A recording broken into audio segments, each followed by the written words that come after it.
All right. Yeah. So yesterday we saw how to like add the Git repository into the GitHub, right? So let me share my screen.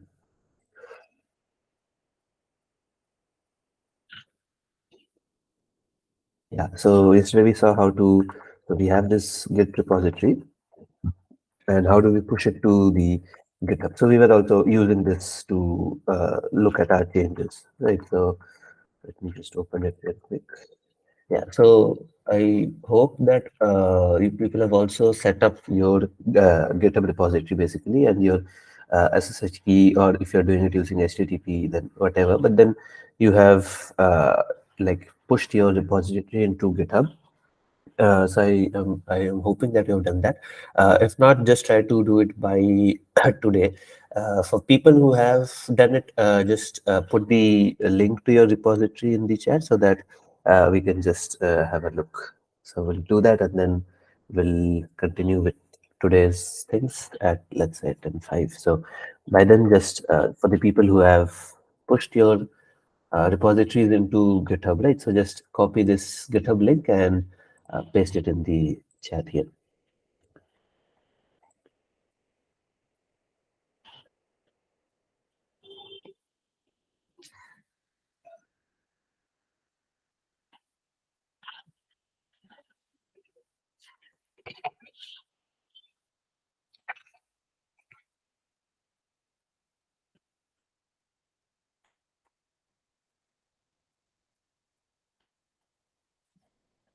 Yeah, hi Prakash. I think you left. Yeah, what I was saying was that, yeah, so yesterday we saw how to push the Git repository into GitHub, right? So hopefully you have also done that for your repository.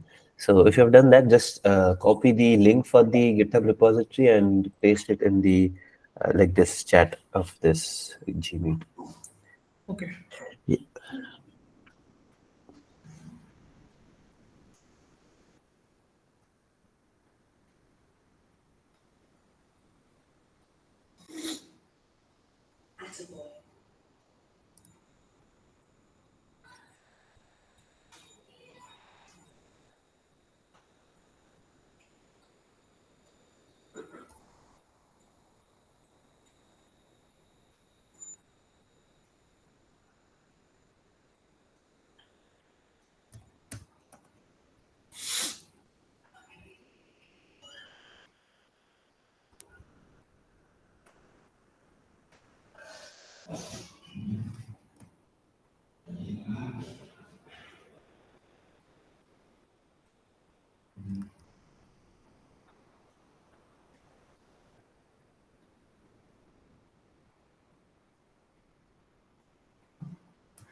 All right. Yeah. So think others have not done it, right? So yeah, just try to get it done by the end of like today, so that at least tomorrow you have basically pushed your side of the code also to a GitHub repository.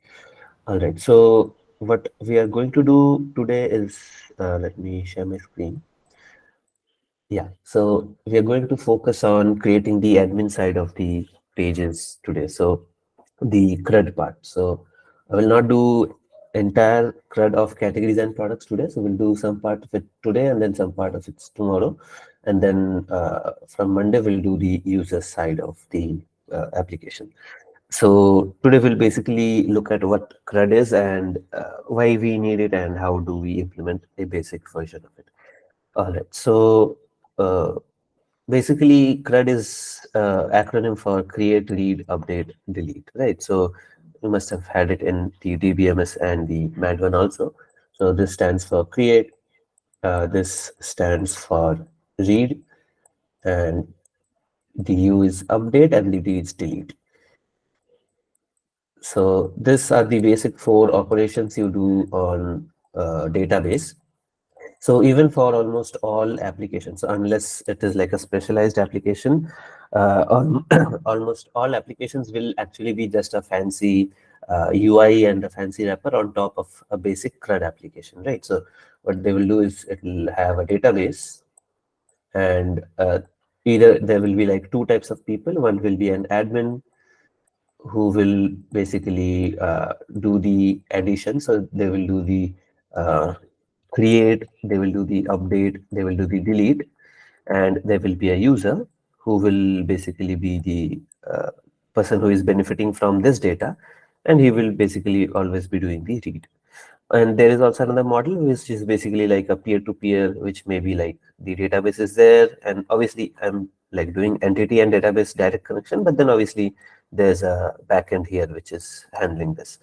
And another way is basically there will just be one type of user, which is a user, and then the user will also create, and they will also read, update, and delete. So yeah, you can think of it like basically one user will do create, update, and delete, and the things he has created will be read by some other user. So one example of this is basically social media applications, right? So in social media, almost everything that is present, it is created by users and then consumed also by users. So it's a peer-to-peer type of system. And whereas for some other systems like this one, grocery shopping or something like that, will have store managers or admins who will create, update, and delete items in the database, and the normal customers will read it and use it. So they also do some part of create, to be honest, because they are also creating some rows in the orders table and the cards table. So they're mapping the relationship of what they're buying, but then the main items or the data to be seen is created and managed by the admin. So that is the basics of what CRUD is. So we'll also see a basic way to like show the layout of it in our application. So there are multiple fancy and innovative ways to do it. So one basic way what we will be doing for the admin side is we'll just show them. So if you remember, we have two things. We have a category, and then one category can have multiple products in it.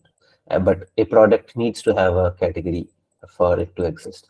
So what we'll do is in the admin page, we'll just show them all the categories first. So we'll show them category 1, category 2, category 3, like that. And we'll let them enter a category, we'll let them edit a category, and we'll let them delete a category. So this will basically be the CRUD operations for category. And then once they enter a category, this will basically show them the products stored in that category. So this will basically show them the products, and there they can see the product details. And for each products, they can again edit and delete. So this is one simple way of managing CRUD in the like front end side, the UI side.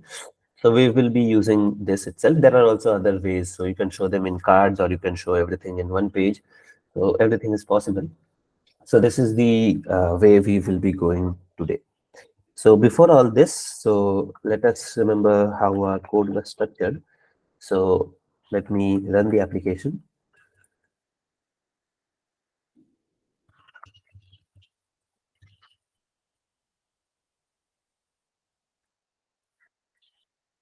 All right. Uh, let me rerun code here.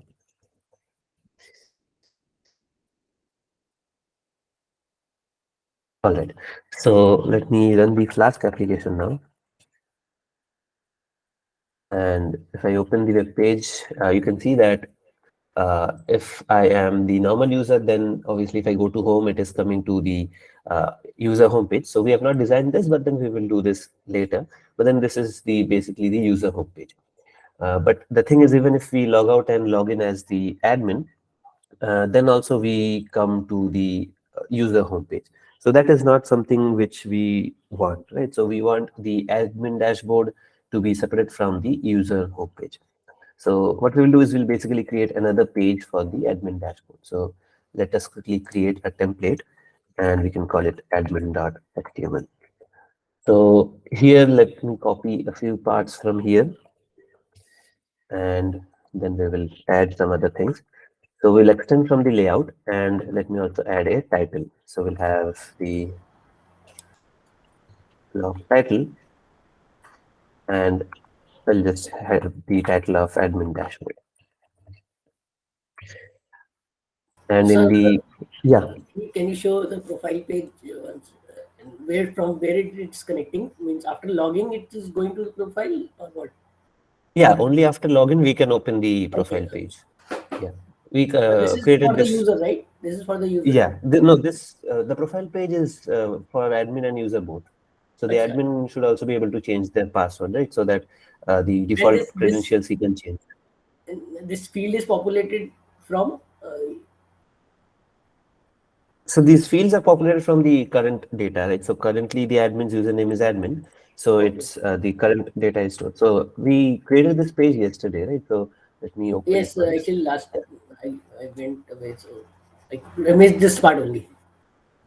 All right, yeah, yeah. You can also watch the videos when you're free. So what we Yes. did was we created this form, which is the form which you see here, and then here we have all these inputs, which are Mm. these inputs, and to set the value, we Okay. basically just set the default value. So value is Okay. user.username.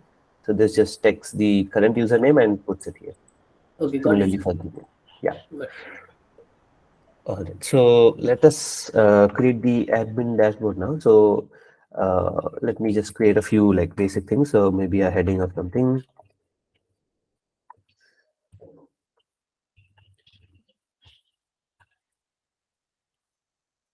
All right, and we'll add other things later. So, but now this is just a HTML file and we have not linked it anywhere. So if you refresh this, this is still the user homepage. So one way we can do this is basically in the routes, we can create another route. So right now we have the index page here. Similarly, we can also have a uh, admin page at the bottom. One second.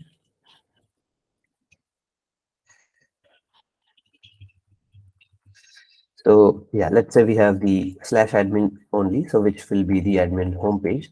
And there we can have the auth required and the def admin. And there we return the admin HTML.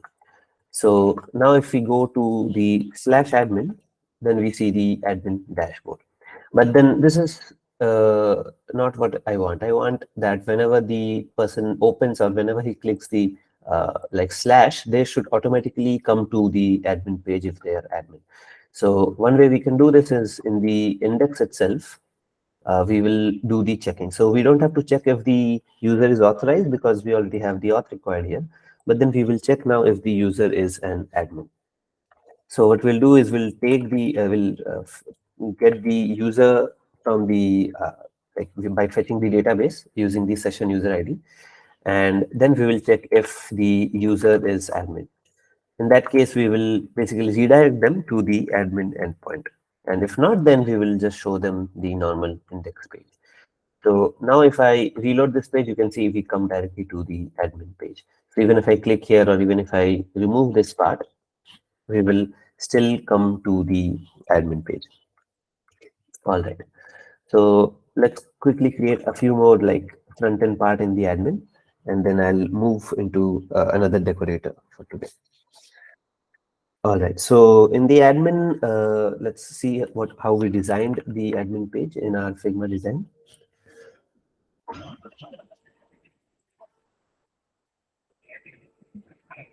Yeah.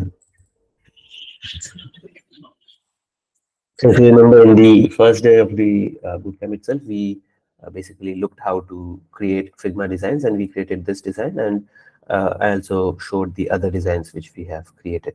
So let's see how the admin page will look. So we'll have basically admin dashboard and then a button here for them to create a new category. And then we'll have the details of all the existing categories. So let's do that quickly. So in the admin page, let me create a button here, which will be a link. I can use the Bootstrap styling to make it look good. And the URL now, so this will be a add new category button. So the URL will go to an endpoint which adds a new category. So we have not created that yet. So I'll create that and then I'll link it there. So right now I'll not fill the endpoint or how it works. I'll just make it so that I can link to it.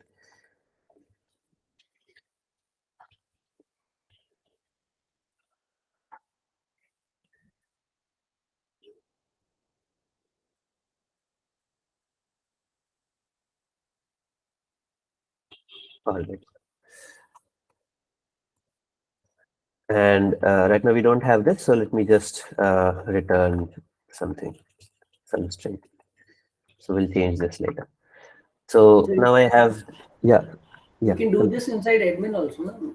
This is admin functionality. So yeah. Admin is the homepage of admin, but uh, then now we need a place like a controller for the adding category, editing category, deleting category, right? So for each of them, we need separate endpoints or separate URLs.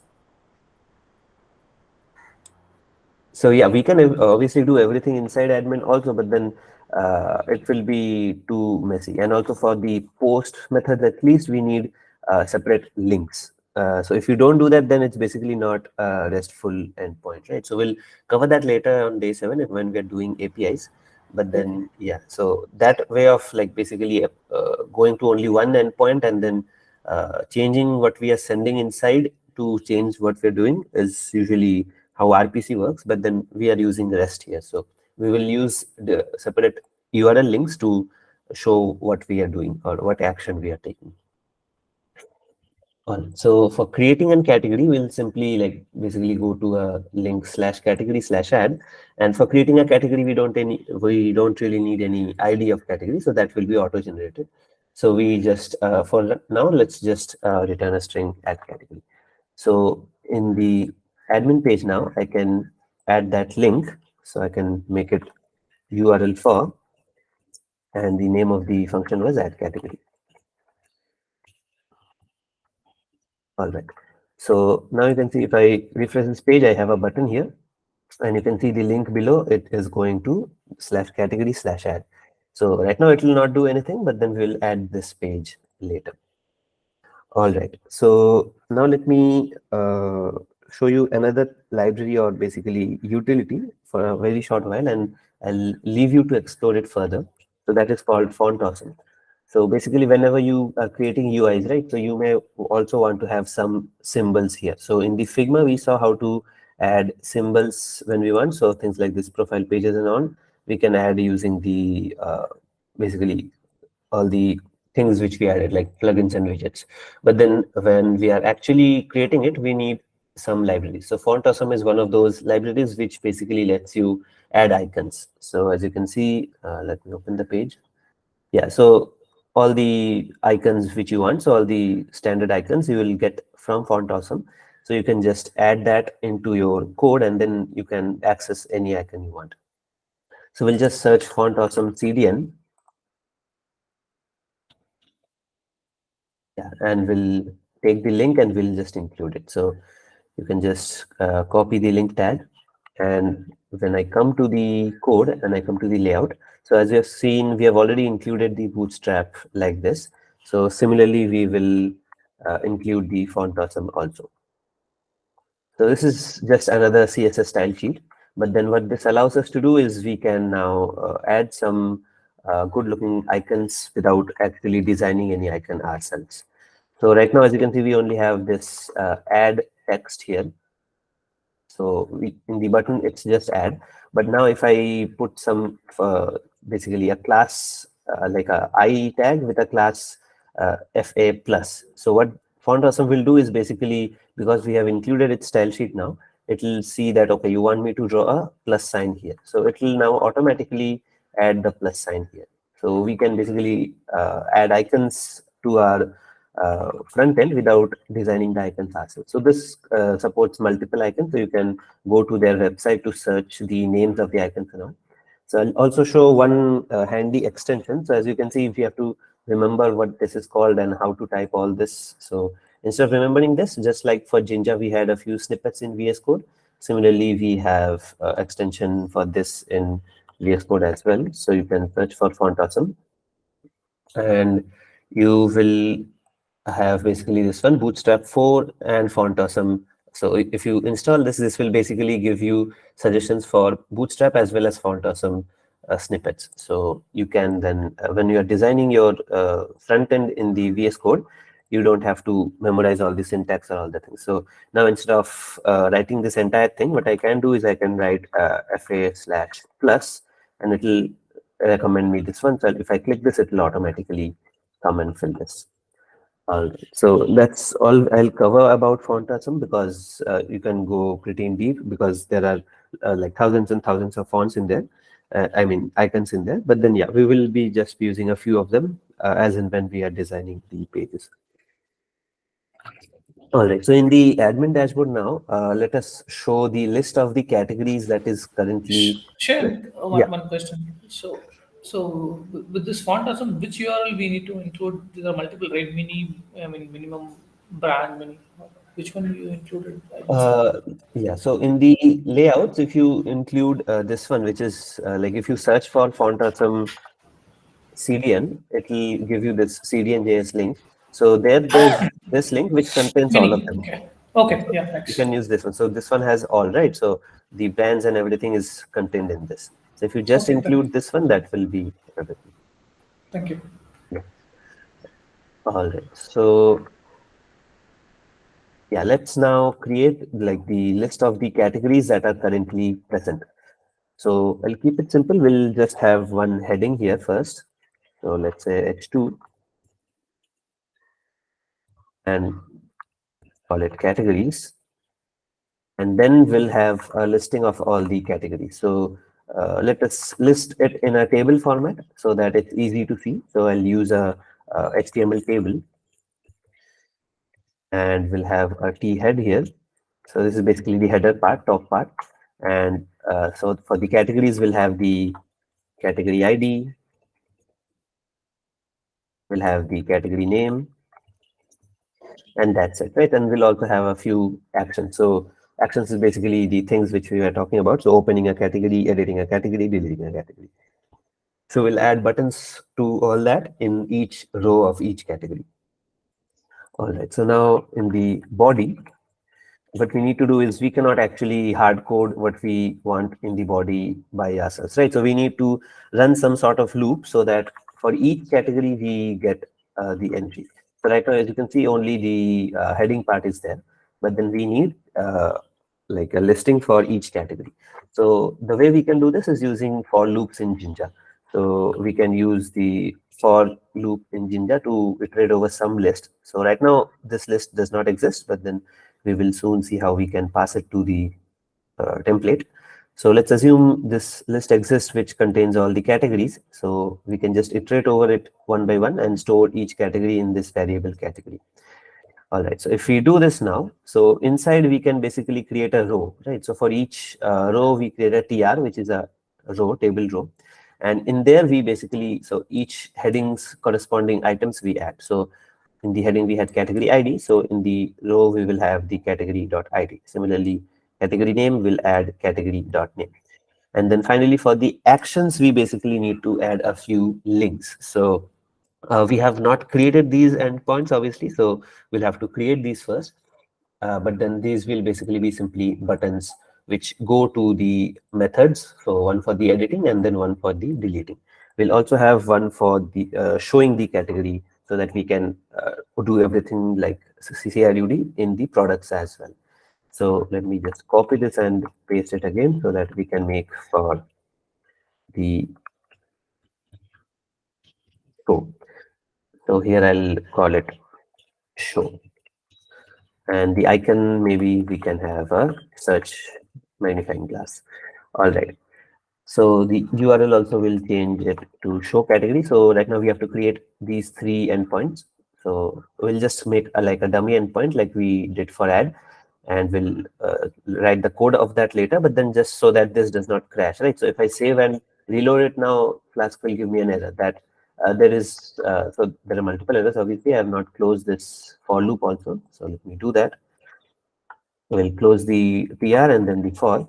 But then, yeah, you can see that because we don't have any categories now, it's fine. But then as soon as we add a category, it will throw me an error that I don't know how to build these links because these don't exist. So let us quickly create these functions in our routes. So we have show category, edit category, and delete category. So similar to how we made add category, we'll add all of these to here.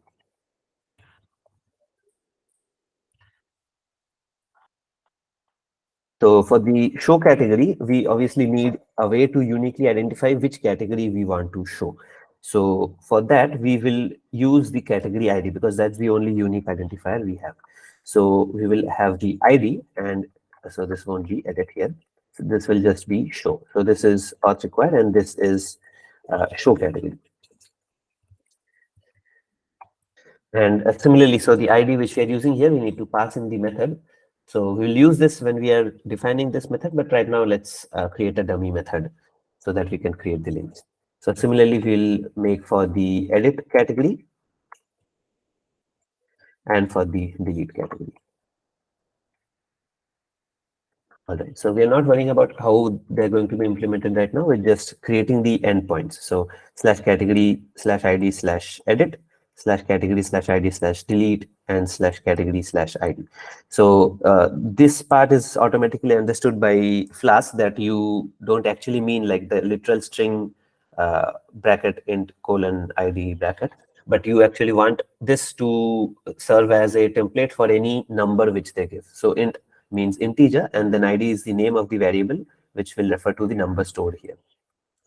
All right. So now if we go back to the admin page, so as you can see in the show, edit, and delete, we need to pass the ID, right? So we need to pass a variable which is ID. So while building the link using URL for, we can pass that ID using the, like after putting comma, we can just give the variables using their name. So F passed ID is category.id. So this category we are getting from this for loop. So we are iterating over each category and storing that as the category variable. And we refer to each category's ID using category.id.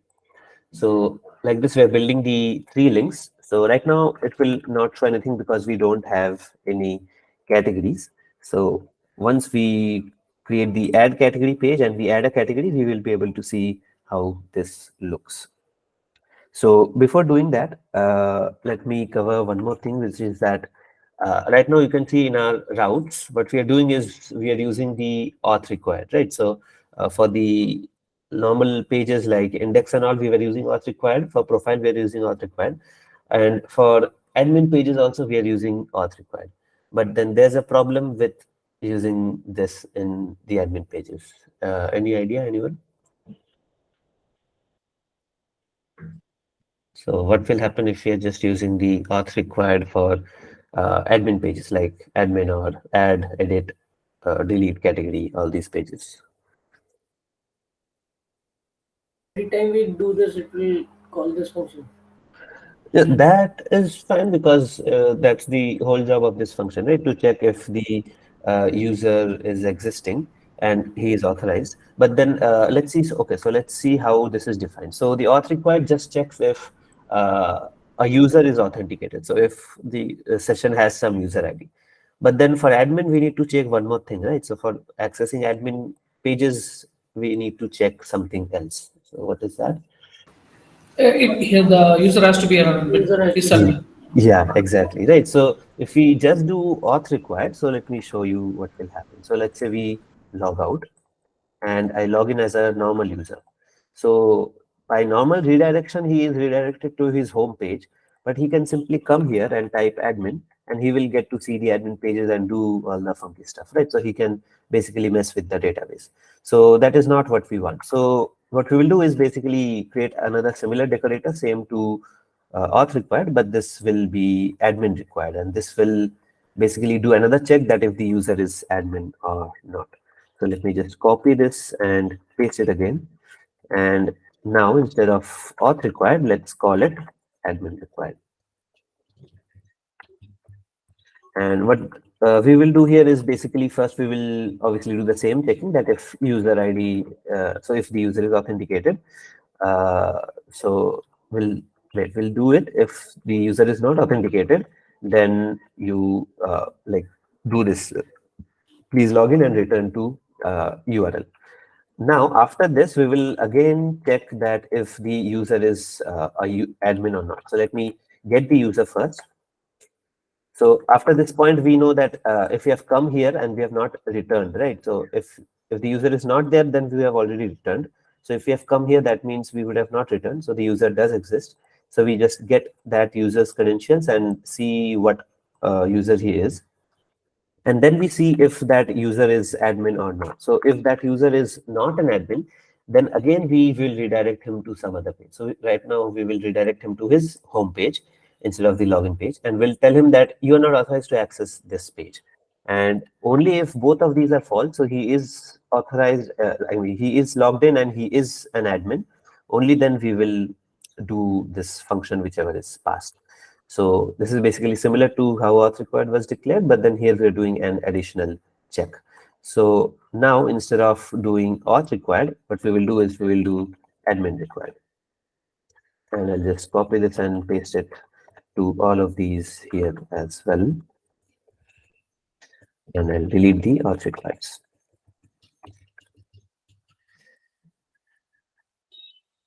All right.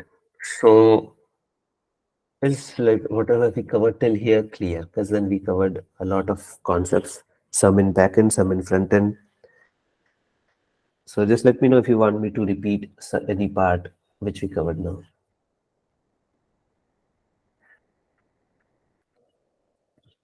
I think it's pretty clear for me. On my side. All right. Yeah. Others? Maybe can we take 5 minutes max or 10 minutes max break to just Yeah, create yes. these things, Sure. or you want to have some more items added? I mean, say they can take some more sessions and then we can do that. So what we're going to do next is we will make the add category page. So yeah, we can basically, we added a few things till now, right? So yeah, let's take a small break and then we will continue with that. All right. So Yeah, let me, max 5 to 10 minutes, yeah, right? sure. Yeah. Thank you. Let me push the changes also.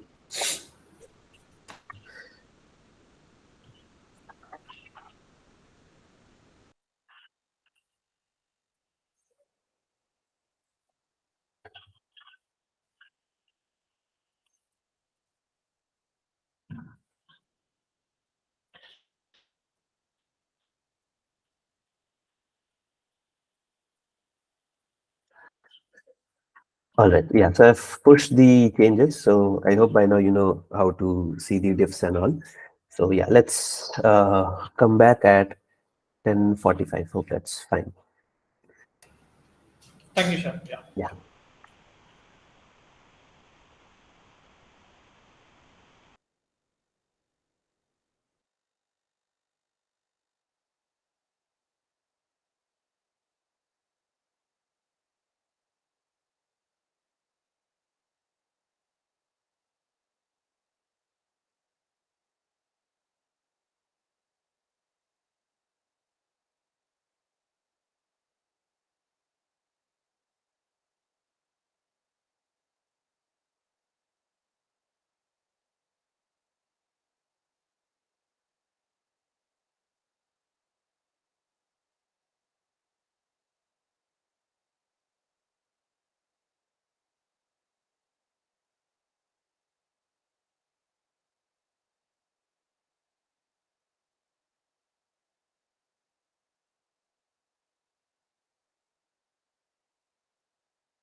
All right. Hopefully, all of you are back and you have sent up to the changes we have done till now.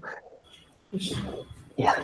All right. So yeah, let's resume. So as you can see till now, what we have done is we basically added this admin required decorator, right? So now these pages are protected and only admin can access it.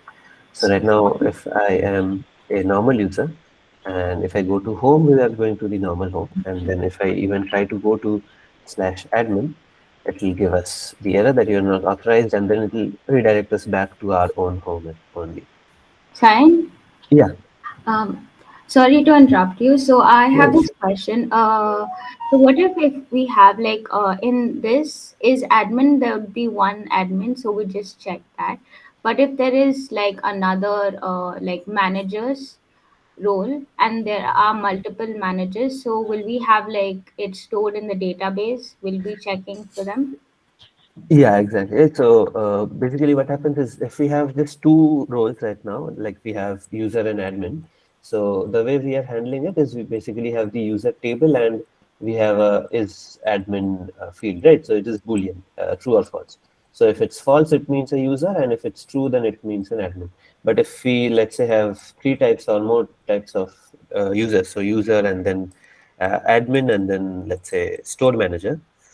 So what we do is we basically we can have it like we can design it in two ways. So one is we can have one user table, and along with all the normal details of the user, we can store a role. So that role can be a string, and then we can let's say make, like the role can be user or the role can be admin and like that. But that usually are not a good practice. So what we do instead is we create another table and we call it role. And what this has is just two things. One is an ID and one is the name of the role basically. So this name will either be like user or admin like that. And this role ID, which is its primary key. So Sir, yeah, why is it not a good actor? Because I was also stuck in this point. Why not create a role in the user table itself and from there do the yes, right. So database if calling? let's say you do that and you have now let's say 10 or 12 users and like they have all the details and then they have the string user and they have the string admin or they have the string store manager. So then let's say you want to either delete some role or you want to change the name of some role. So instead of admin, you want to make it manager and then keep this as store manager. Some change you want to do. Then for each row, you have to come and you have to edit all the string, right? So it's never a good idea to associate two different things inside one table as a That's true. string. Uh, Yeah. So what we do is we just store that name details in the another table role, and we store the role ID in our user table. So the role ID will let us know what role it is, but the name of the role we can change anytime in the role table. So that is basically one way to do it. There is also another way which you can do is basically you can have separate tables altogether, right? So you can have one table only for user, one table only for admin, one table only for store manager. So this is suitable if let's say there are totally different types of data you store for each of them. So let's say for store manager, you also need to store which store or which branch they are manager of. Maybe for admin you also need to store some other like admin related details which is not relevant for a normal user. So in that case you will create separate tables. So you'll create a user table, you'll create a store manager table, you'll create admin tables, and just so we from have seeing, yeah, go ahead. so we have to create a we will have to change the DB and then we have to create refresh the DB, right? Yeah, so usually these design choices, like what type of schema to use, you will actually make it before starting the project itself. But then, yeah, while making, maybe you think, okay, this design decision which I made was not good and I have to change that. Then, yes, you'll have to either delete the database and basically change the models and recreate it, or you can use Flask Migrate, which basically does that for you.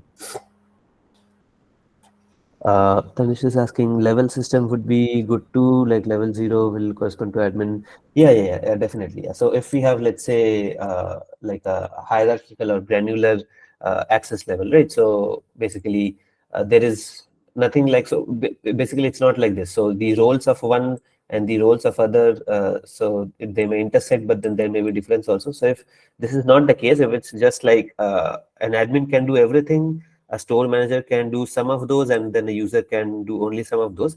So in that case, we can use a level system like level 0, level 1, like that. So, and then basically, like we check what is their level. So if it's more, we give them access to these things. So let's say delete some people, and for store managers, we just let them add some categories, and only for user, we let them cart, something like that. So yeah, we can do that also. Yeah, so there are multiple ways. So because for this one, we are just using user and admin, two types. So we are just using the is admin field here. All right. So yeah, what we have done till now is we have added this decorator for admin, right? So right now we're not allowing a user to open the admin pages if they are not logged in as an admin. So let me quickly log out and log in. All right.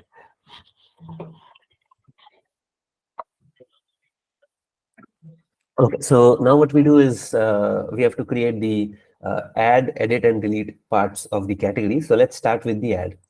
So right now we have an empty page. So let us create a HTML page for the add categories. So as you can see right now, we are just returning a string. So we will add a HTML and then we'll redirect to that instead. So in the templates now, so because categories will have multiple pages, instead of crowding this templates folder itself, I'll just create a folder inside it to organize stuff.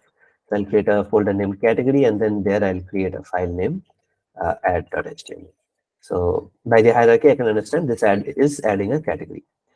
All right, so here let me first have the extends part so that I extend from the layout.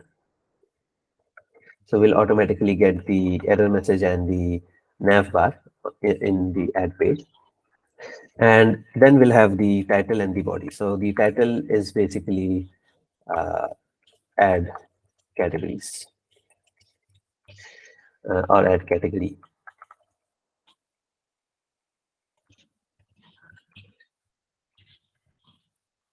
And then in the content will, so let's start with creating one header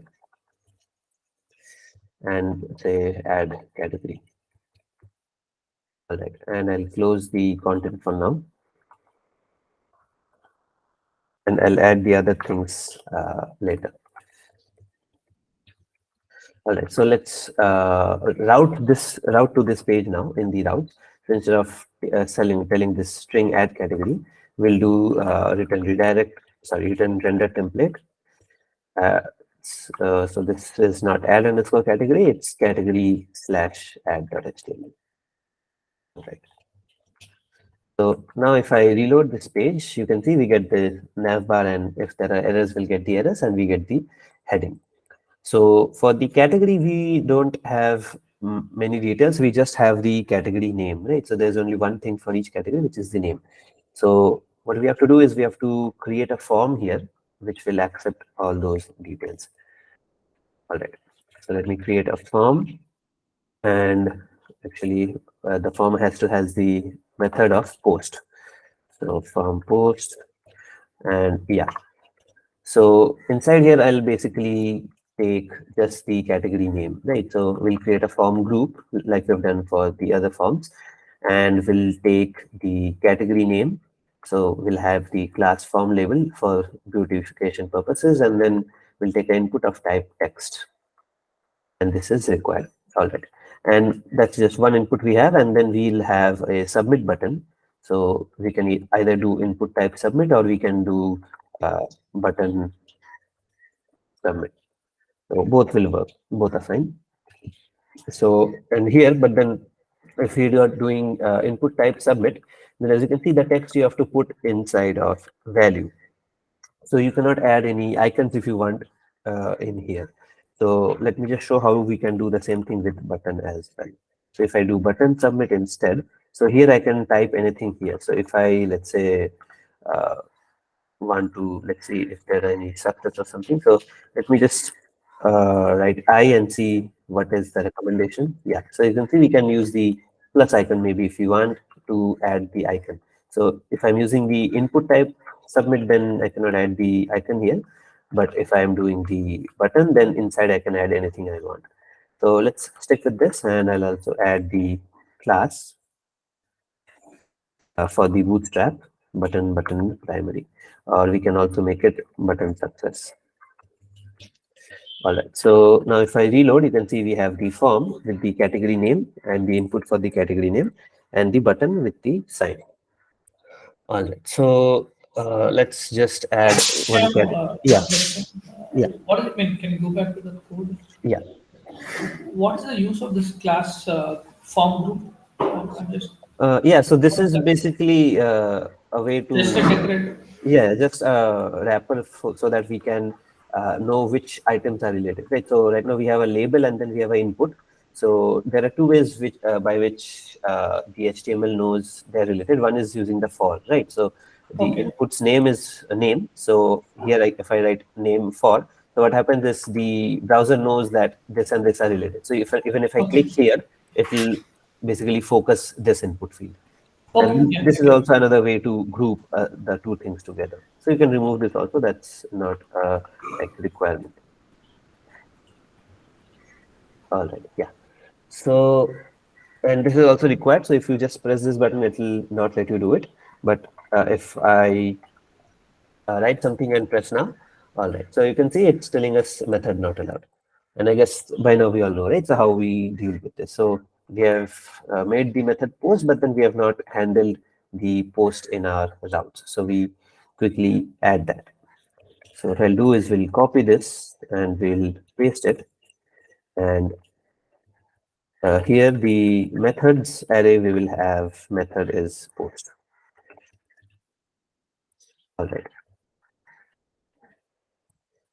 Yeah, and the name also, it cannot be same. So instead of add category, let me call it add category post.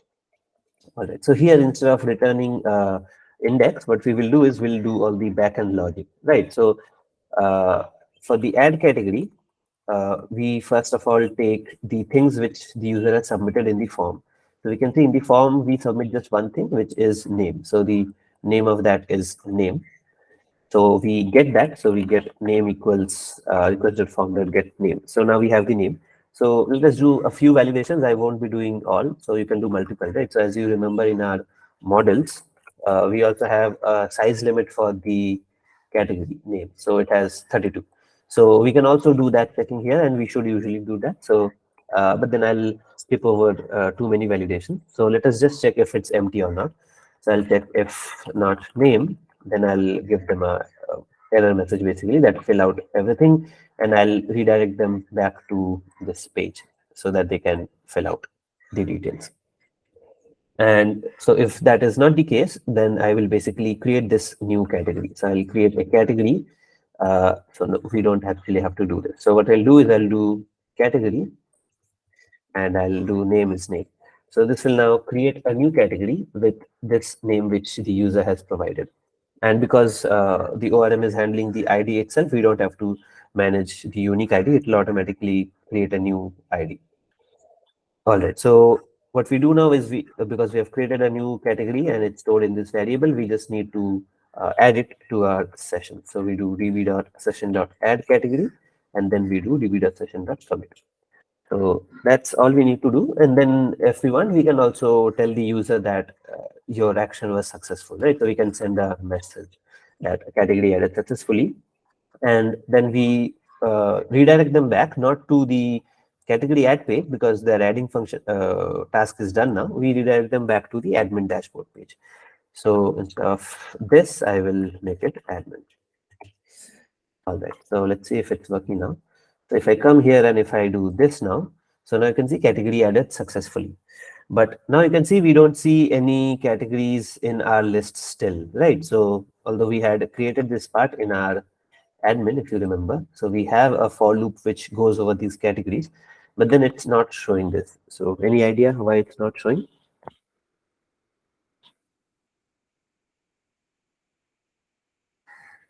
Anyone? I think um, I think we didn't fetch it from DB, right? In Yeah, the yeah, exactly. I vaguely remember that. Yeah. Yeah. So in the Category is not. template, we are thinking that it is passed to us and we are iterating over it, but then it's actually never passed to us. So in our routes in the admin, yeah. So as you can see, we're just returning render template admin. So we are not passing that categories.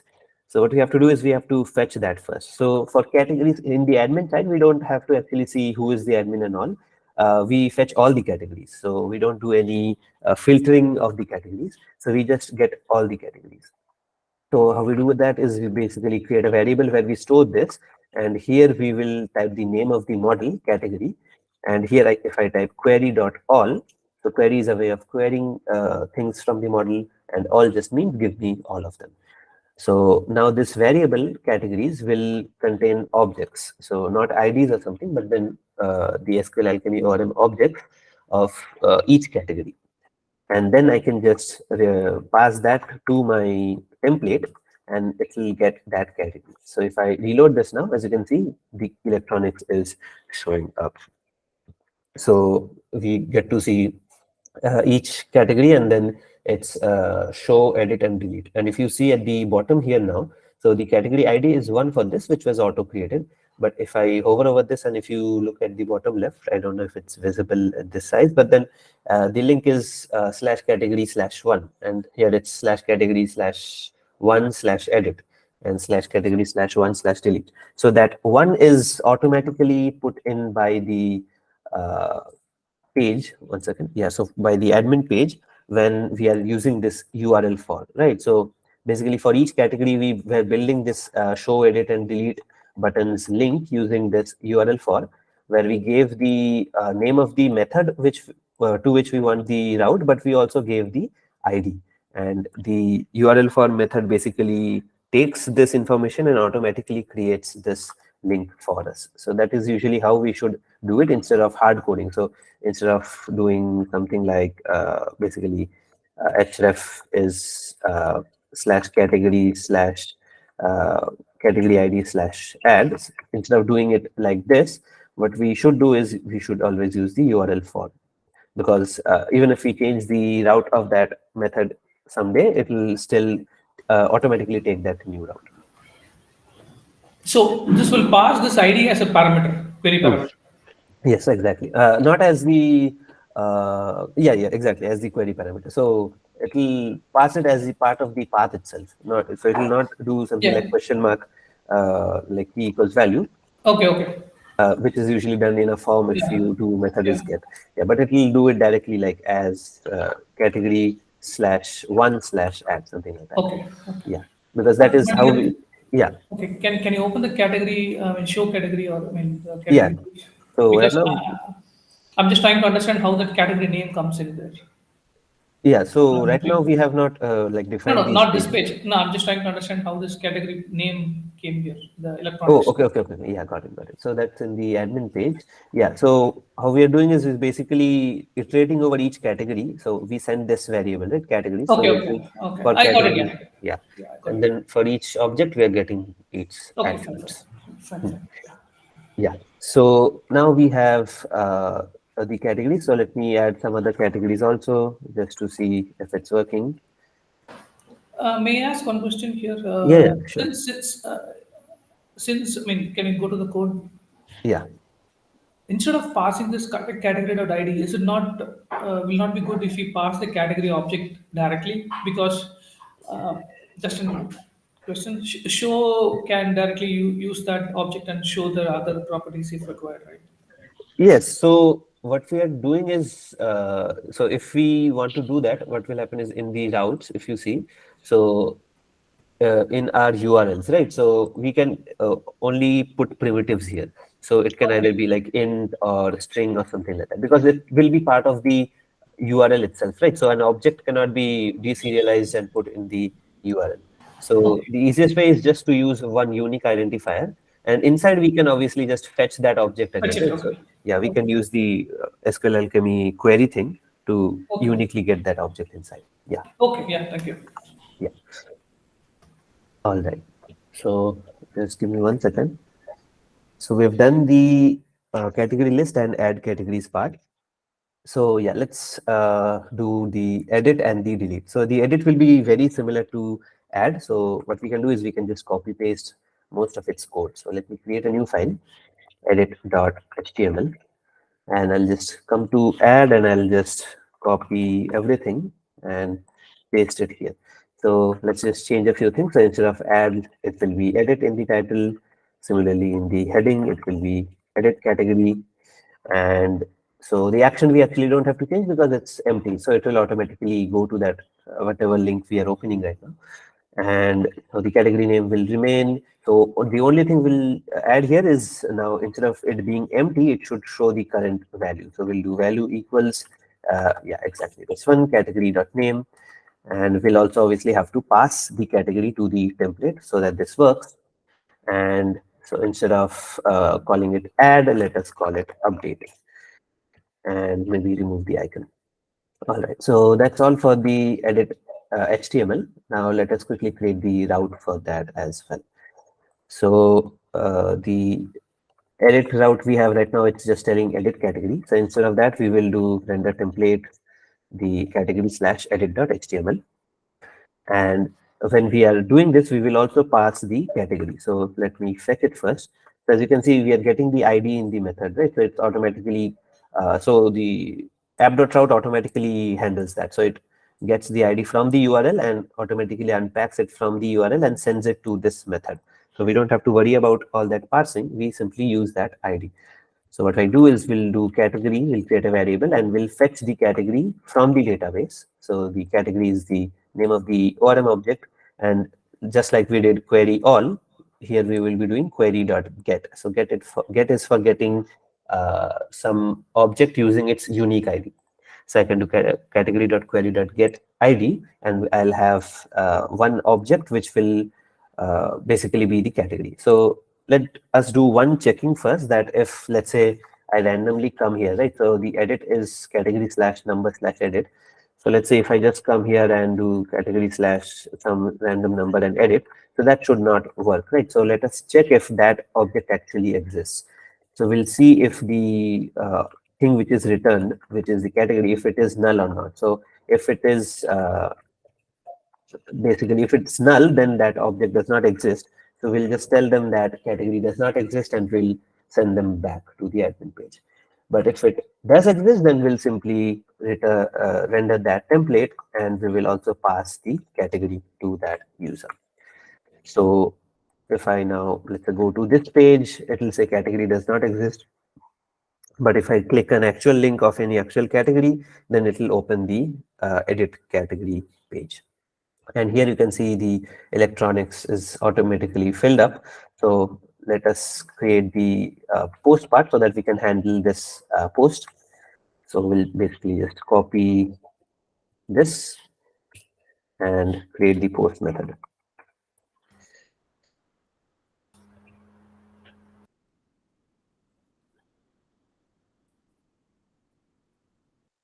All right. So in the post method, we will not render any template. We'll still do the checking. So we'll still see if whatever they're trying to update actually exists or not. If not, we'll send them back.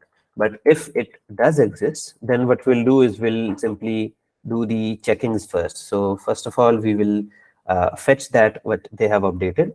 So we'll get name from the request.form and we'll do the, yeah.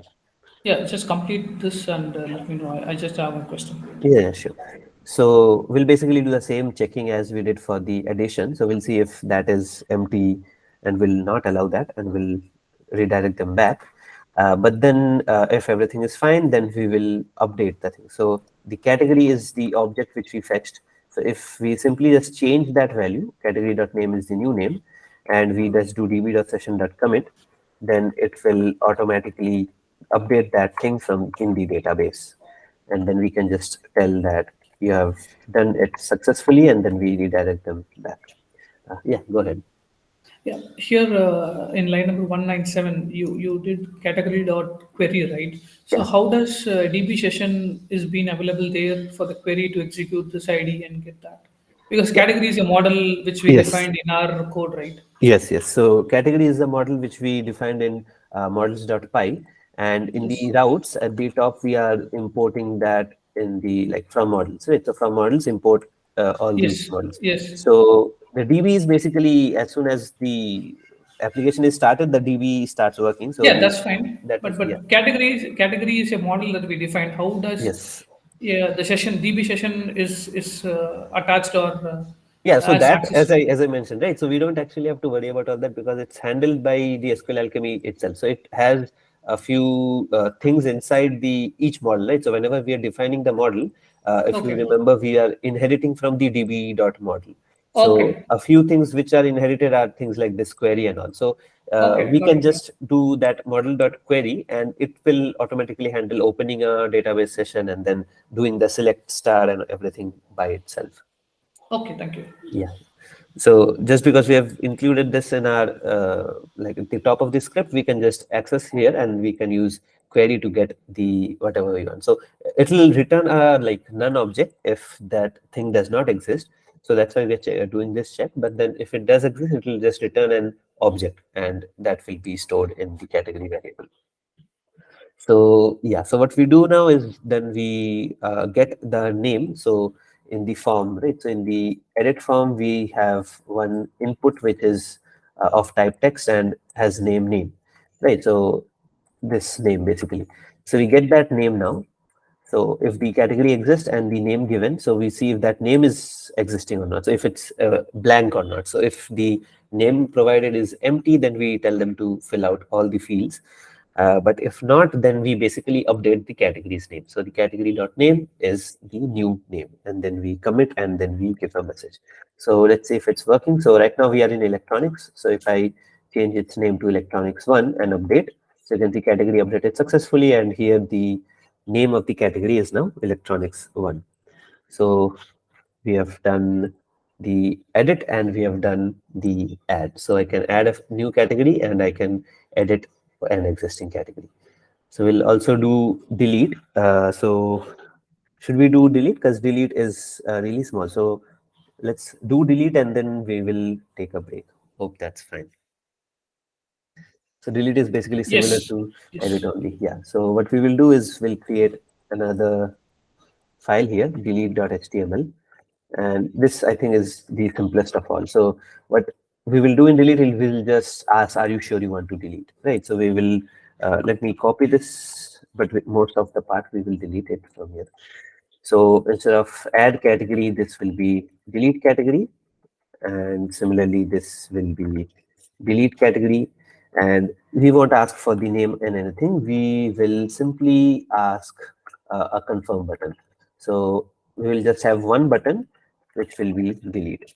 And here I'll just ask a simple message. So let me put another, let's say h2 or something, or maybe just a normal p tag. And let me ask, are you sure you want to delete? And let me put the category's name. So are you sure you want to delete this particular category? And if they say yes, so let me also change the color of the button to red. And yeah, so now in the routes, let me also add this route quickly. So we have this delete category route. So I'll just render that. And now if I go to delete, you can see that, oh, 1 second. Yeah, I have not passed the category. Yeah, my fault. So let me pass the category as well. So I'll fetch the category first. Category is category.query. So basically same as how we did in the above one. And we will pass that category. All right. Yeah. So we will have this delete category and we'll say, are you sure you want to delete? And oh, let me remove that icon also. And maybe I can add some other icon. Or yeah, 1 second, not this.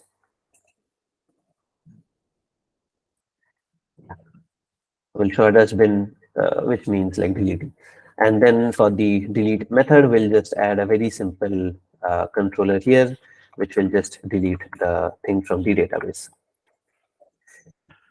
So here we'll have the method is post, and Similarly, we'll change the name and we'll get the category. And actually, yeah, we forgot to do one checking here. So we have to see if not category, then give some error and scold the user that this does not exist. And similarly, we'll do that here also.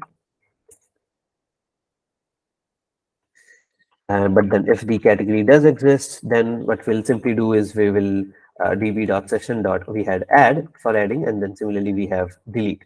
So if we simply do this db.session.delete category, the SQL Alchemy is like it will do everything for us. So it will see what category we are referring to using this object, and it will go to the database row for that, and it will remove that. And then we just have to make the commit.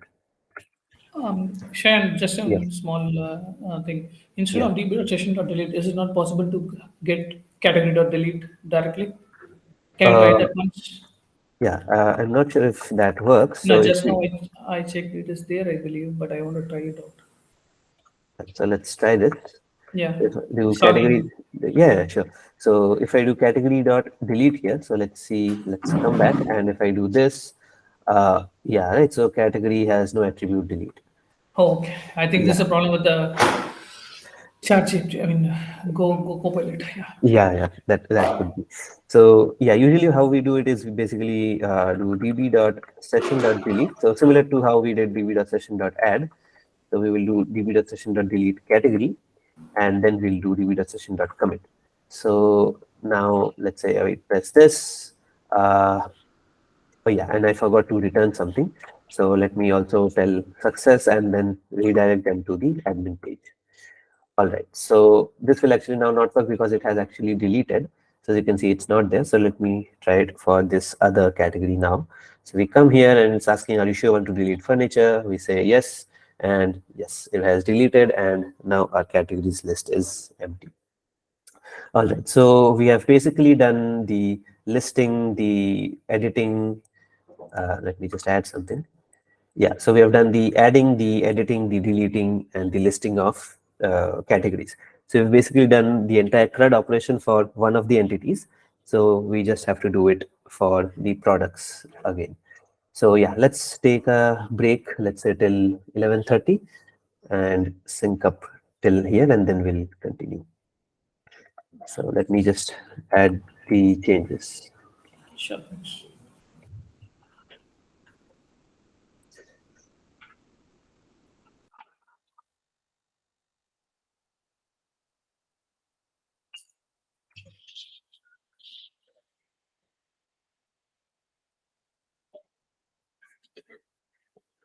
All right, is that already 11:20 now? Yeah, so let's resume at 35. I think that's fine. 15 minutes will take. Okay.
All right. Hey everyone, hopefully you're back. So before we move on to the products part, right? So it will be similar to what we did for the categories part, just a little bit more detailed. So before we move on to that, let's touch a few other basic topics. So one of which is filters. So what are filters in Jinja? So uh, right now, if you can see the Figma design which we have, let me open it real quick. Yeah. So for the categories page, like the list of the categories, you can see we also have a column of number of products, right? So right now, obviously, because we have just created the categories, all categories will have 0 products.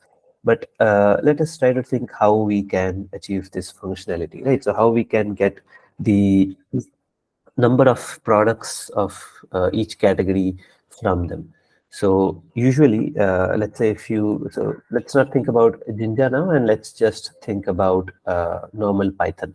So let's say you have like list of, let's say, products. So you have a list of products, and that variable is some list. So it may be a list of integers, it may be a list of strings, anything. So let's say you have a list like this. So how will you know how many items are there in this list? Like in normal Python, how will you get the number of items in this list? So this should give us 3. So what will you use for that? Anyone? I'm not sure length or size. Yeah, len, right? So in Python, we will use the len function. Uh, and so basically, the way we call it is we do len, and then in bracket, we send the name of the variable, right? So len of products. So that is how we do it in normal Python. But then let's say you want to do that same thing inside Jinja, right? So what Jinja does is basically, instead of calling things like this, they use something called as filters. So in Jinja, what filters are basically the same thing as functions, but then instead of calling it like this, how you call it is basically you give the variable name first. So you say products, and then you give a pipe symbol, which is basically the symbol above your enter key, and then you type len. So this will basically, in Jinja, uh, it will translate to the same thing as this one in Python. So I've attached a resource for filters here. So basically, you can see a few examples, right? So let's say you have a variable called name, and you then put a pipe and you type strip tags, and then another pipe and title. So what this will do is this will basically do it like this. So it will call the title function, and in the argument it will call the strip tags function, and in that argument it will call name. So it's basically, it's like passing the name through this function and then to this function. And then similarly, so if your function, let's say, takes more than one argument, so the other arguments you can basically mention like this using the brackets. So there are a lot of built-in filters in Jinja. So you can see the list here. So the one which you are interested is in length. So in Python it's len, but then in Jinja it is lenght or gth. Yeah. So we can use this length filter, and it will basically give us the number of items in a container. So right now you can see that we don't have that column. So let's try to add the number of products column in the categories page. So we go to the admin, and first of all, let's add the header here. So after category ID and category name, we'll have number of products. And how we do this is basically, so after category ID and category name, we will first take, so if you remember in the models, we have defined a relationship, right, called products. So we don't have to now worry about fetching all the products which have the category ID, which is equals to this category ID. All of that is handled by SQL Alchemy for us. So we can simply use this variable inside each category object, and it will automatically fetch a list of products which are under this category. So all we have to do now is just do category dot products, and it will give us all the products. But we don't want to print the list of the products. We just want the number of items it has. So we will do the pipe and then length. So what this will do is it will see how many items the category dot products list or array has. So if we reload this now, we can see the number of products is 0 for electronics. And that is obviously because we have not even added any products now. So yeah, but then this will work even if, let's say, if we design all the product pages and then we add a few products to electronics, it will automatically update to the number of products inside electronics. So yeah, that was one small thing I wanted to cover. So there are many other things in Jinja, right? So if you can see, if we go back, there are other things also. So things like tests and then how you control white space. So the Jinja documentation itself is very big. So we will not cover all of it, but then I wanted to cover a few important things like filters briefly, and then you can obviously read up more about it. Tanik says built-in function len. Yeah, exactly. So in Python, we use the built-in function len. And in Jinja, we basically do the pipe filter thing. All right. So before we move into the products, let us do one more thing. So right now, if you remember that if we, let's say, come here and then we do not give anything and we press enter, so it will give us a error message. Similarly, there are in other places also. So if I change my name to some other person's name, one second. Yeah, so it will give us an error message, right? And the color of this error message we decided simply using the Bootstrap styling. So if you remember in Bootstrap, we have alerts and we were simply using the alerts. So there are multiple colored alerts, right? So there is this red color danger alert, this is green color success alert. But what is happening right now is our errors are also coming in red.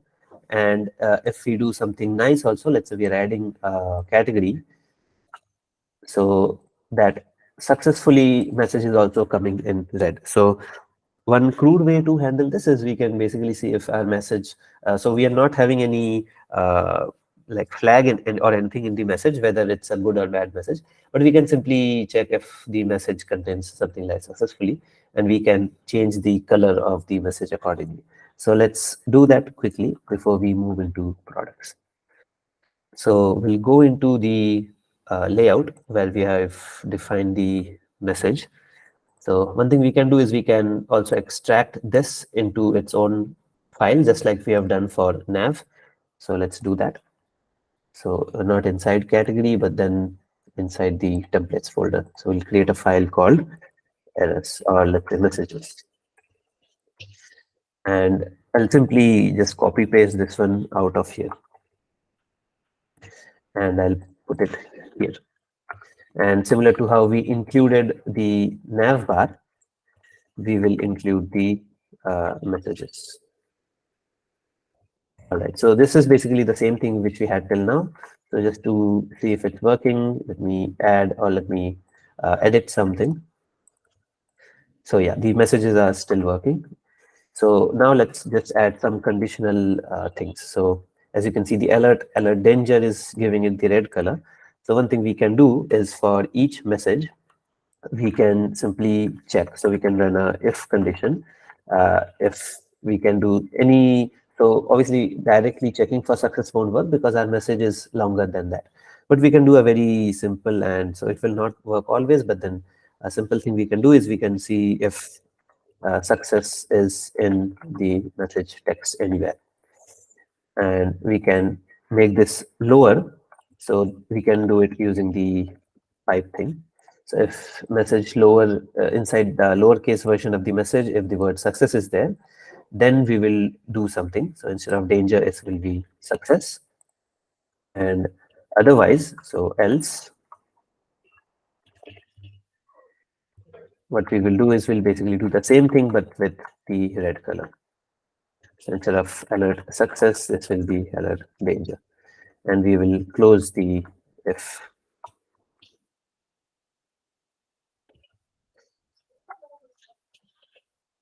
Yeah. All right. So let's see if it's working now. So right now we don't have any messages. So let me edit this to furniture.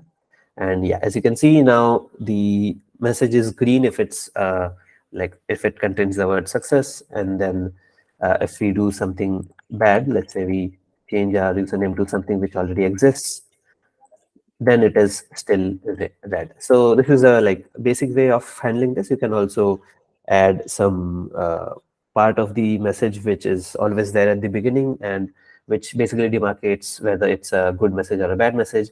And when showing, you can show from after that, and for the colors you can use that. So that is also possible. This is just a simple way to do that. All right, so hopefully there's no doubts in this, right? So here also we are basically using the filter, the Jinja filter, to convert the message to lowercase.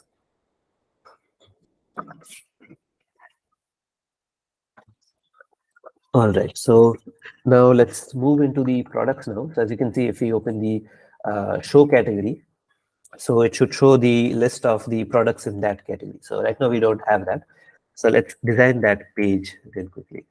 So we can either, let's just create a file inside the category folder itself and call it show.html.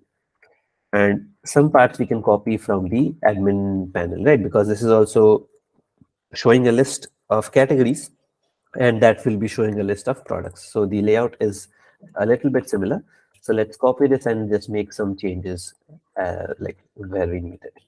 So instead of admin dashboard, we'll say products of category, and then let's give the category name. And then let's do the same thing in the here also. And yeah, so now we'll have to make a few links so that we can change the link. So right now, when we are designing the page, let me not update the links right now, but then I have to remember to update them once we have made all these routes. So instead of add categories, they should then become add products. But now let me keep it add category itself so that I don't have to create all those routes right now. So let me just change all of this, like the front end part first. All right, and then instead of category ID, we will show the product ID and the product name.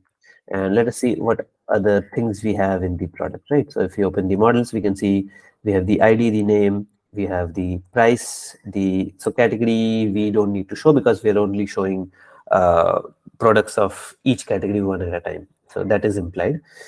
So ID, name, price, quantity, and manufacture date. So let's show the price and the quantity available, and finally the manufacture date.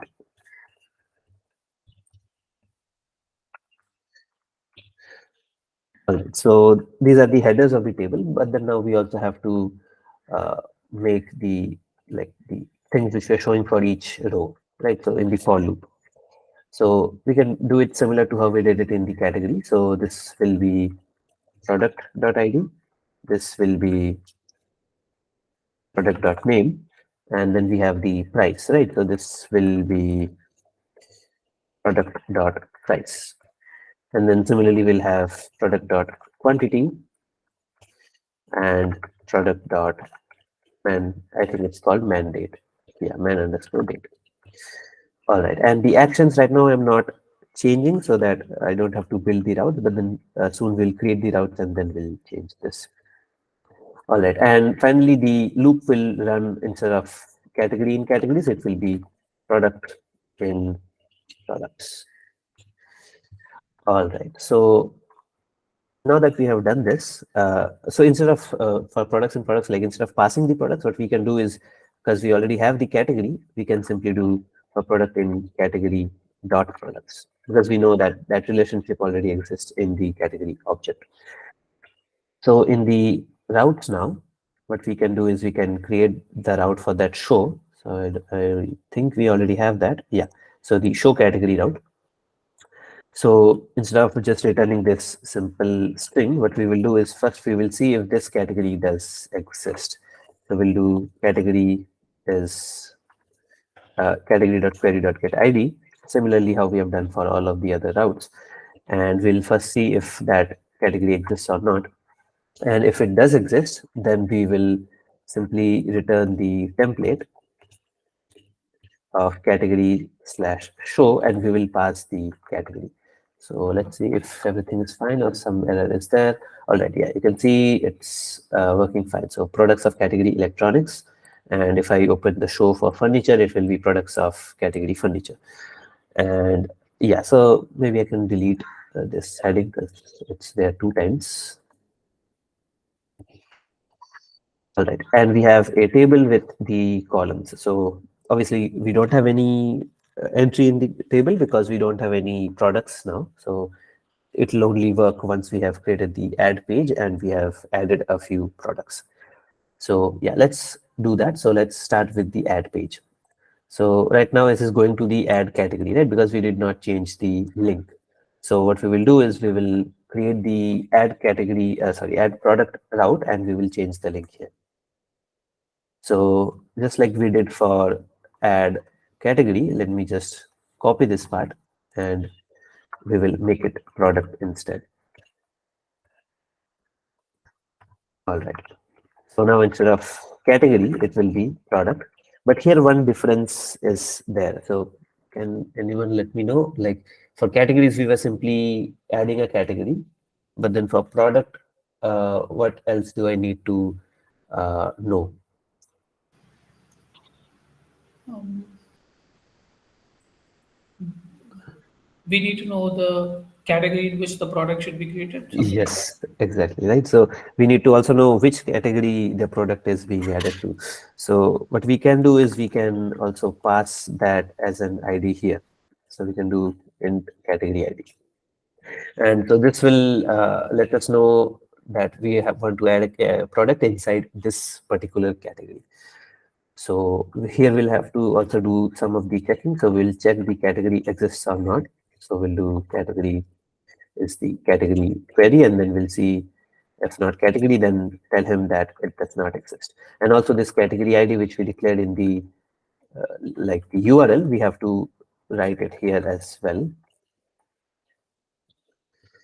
All right, yeah. So now you can see that we have fetched the category and we have seen if the category exists or not. And if it does exist, then we will allow the admin to add a product inside that category. So I will open the not the category dot add, but the product dot slash add, and here I'll pass the category. All right, and in the post method, so this will also be product dot add and not category. And here also we will need the same thing. So the category ID.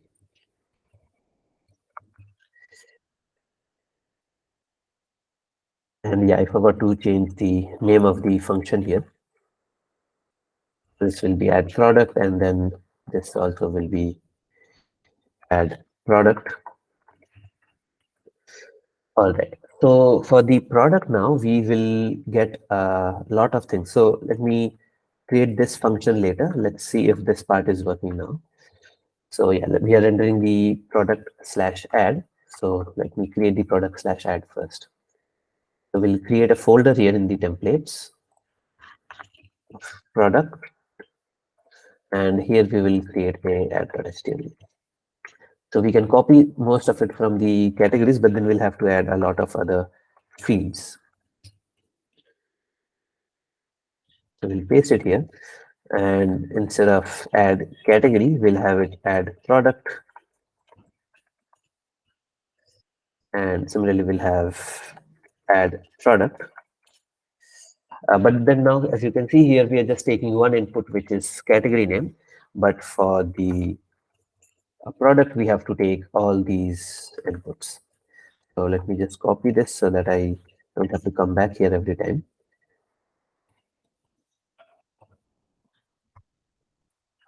All right.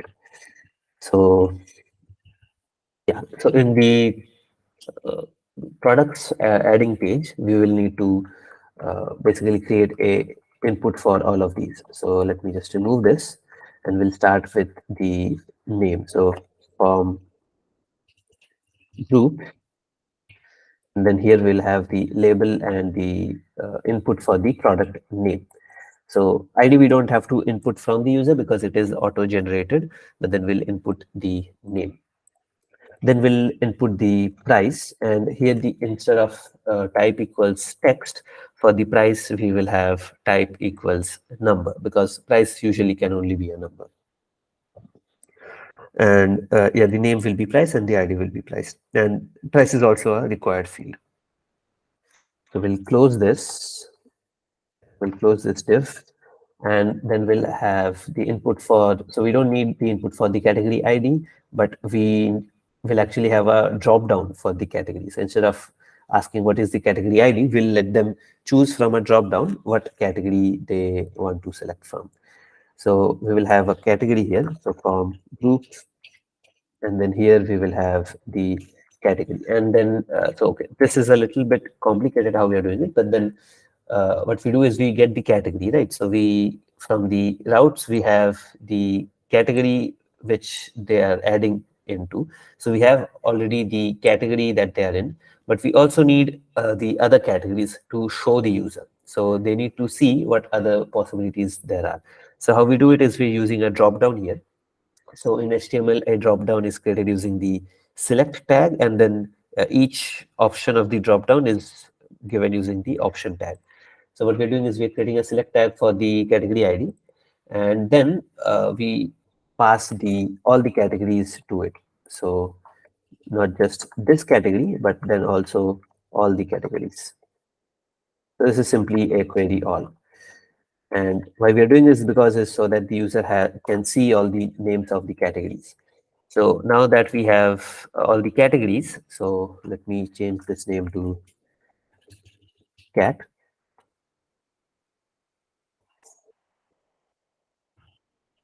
All right. So what happens is now we'll iterate over each of the category and in a for loop, and we'll add the option of that category in the drop down itself. So later I'll also show you how we can like automatically select that, but currently let's skip that for now. So after the category, we have the option, we have the fields of quantity and the manufacturing date. So what we'll do is we'll add those as well. So from group, and then the quantity is simply a number like the price. So there's not much other checking we have to do. And then the mandate, it will be a date. So for a date, we need to use the input type date.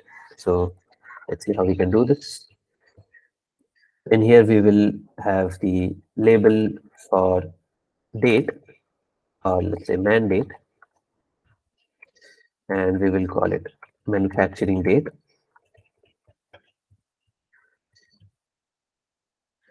And let's also add the class. And then we'll have the input, which will be of type date. And the name will be mandate. And this is also a required field. So let me add the class also from control. All right. So now let's see if this is working. So the submission of the form will not work, but let's see if the style of the form is as we expect. All right. So if I click on add now, we're still going to the add category. So we have to change that link here in the show category page. And you can see the add button goes to the add category. So instead, what we will do is we will change this to add product. And now if you remember that in our routes for the add product, we also need the category ID. So what we will do is we will also pass the category ID. And the category ID is simply the ID of this category. So category.id. All right, let's see if it's working now. So we open the electronics, and when we press add, yeah, so as you can see now we are coming to the add product, and we have the fields for adding like for the details of each product. So the name, the price, and as you can see for the price we have like a scroll wheel because it's a number. And then so we'll have to add some validation so that we cannot set negative price and so on. And similarly for quantity we have to set the minimum to 1, and for the price also we have to do some minimum checking. And the categories now, as you can see, so all the categories which we have, so electronics and furniture. So if we go to add products, we get the drop down option of all of them. So if we add also a new category, let's say category 3, and we just add a product, here we get the option of cat 3 also as in the category. So this is because we are doing that drop down in the add products. So we're using this select, which is the HTML form of a drop down, and we are basically iterating over all the categories and we are adding them here as the option. So right now you can see that even if we are, let's say, opening from categories, and so if I'm opening from electronics category and I'm adding, it's the electronics is selected. But even if I'm, let's say, opening from furniture and doing add, it's still electronics being selected. So let's see how we can fix that. So when we are opening this page, so we are passing not only the categories, but also the current selected category as category. So we can do some condition checking in Jinja, so that what we can do is we can, instead of always showing the same option, we will do a check that if the category is same as the not this, but then the category.id. So the category is the one which is selected, and the cat is just the each iteration of over the categories. So if they are the same, then what we do is we have the selected option enabled. So in option, if we have a selected attribute in the tag, that means that that option is being selected. And if that is not the case, then we will not have the selected tag. So rest of the code is exactly the same, but then so the this one and this one are the same thing, but here we have the selected attribute here. Shyam, can you Yeah. explain the last thing, the selected part alone? Yeah, right. So let me just create a normal HTML. So usually in HTML, so let's say we are not doing Jinja and all. So what happens is if you have a select tag, so in there you can have multiple option tags, right? So option is basically one of the option of the drop down. So let's say you can have 1 second. Yeah. So let's say you have option 1, and then similarly you have multiple options. So if you just show this, so let me see if it's working here. Yeah, if you show this, it will show all the options. So let me just change them one by one. Yeah. So we'll have all the options, but then always the first one will be selected by default. But if you want to, let's say, make a random option be selected, you can just put the selected word here in the tag itself. So if you do that, what happens is always that tag will be selected. Obviously, the user can still come and change it, but by default, when the page is loaded, that option will be auto-selected. So that is basically what we are trying to do for this category also. So I want that whenever this page is reloaded, whatever that furniture, like whatever the category we opened it from, that should be auto-selected. The user can still come and change the category, but then, so let's say I open from category 3 and I do add products. So the cat 3 should be selected. Yeah, I got it. Yeah, thank you. Yeah, yeah. So yeah, that is what we have done. So let me remove this select part. All right. Yeah.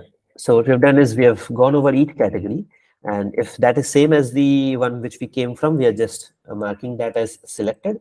If not, we are just listing that category. So that is enough for the HTML to do that work for us. So it will automatically select that. All right. So let us also have a submit button, right? So I think we forgot to add that. So in the add, after all this, we will need a submit button. We can not have a group also if it's not required. So yeah, we'll just have a button and it will say add. So if we click this, so right now it will ask us to fill all these fields. But even if we fill them, so we don't have the post method declared, so it will not work. So let me just fill one detail. So let's say product one, this is 100, category is furniture, quantity is 10, and the manufacturing date is some date. So then we'll get some errors because we have not defined that correctly. So now let's do the add underscore product underscore post route so that we can actually take the form submission. All right. So here we have to first of all take the category ID. Actually, we don't need to take the category ID here because when we are opening the page, we are coming from a like category page. So we need to show that as one of the defaults. But when we are adding, we already have all the things which we need, all the data inside the form itself. So we actually don't need this part here. So you can either remove it from the link or you can have it and then not use it. So if we do that, what happens is basically we have to change the action here in the form. So yeah, let's do that. 1 second. URL for, and then this will be add product post. So not sure if this works for post methods also. But then yeah, add product post is just product/add, and we don't take any category from the like URL. All right. So what we do here now is we take all the fields which we have declared. So they are name first of all.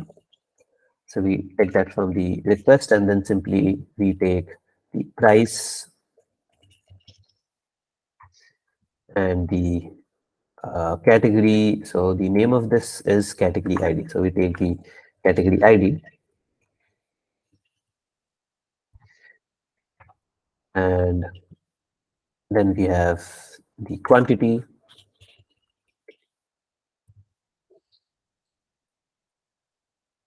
and the mandate.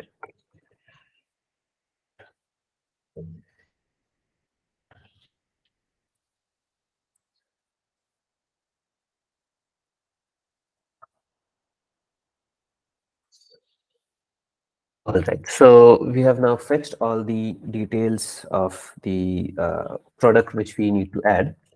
So first of all, what we'll need to do is we have to check if this category actually exists. So the category in which we are trying to add. So we'll do category is the normal fetch stuff, category.query.get category ID, and then we'll see if that exists. So if not category, then obviously the product also cannot be added, right? So we'll say the category does not exist, and we'll return them to the not the admin page, but the this one add product page.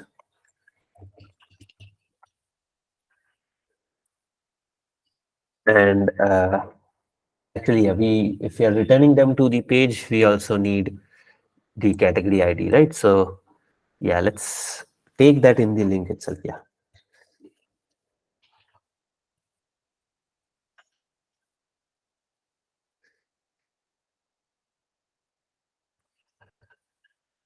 And then this will conflict with this one. So let's just call it something else.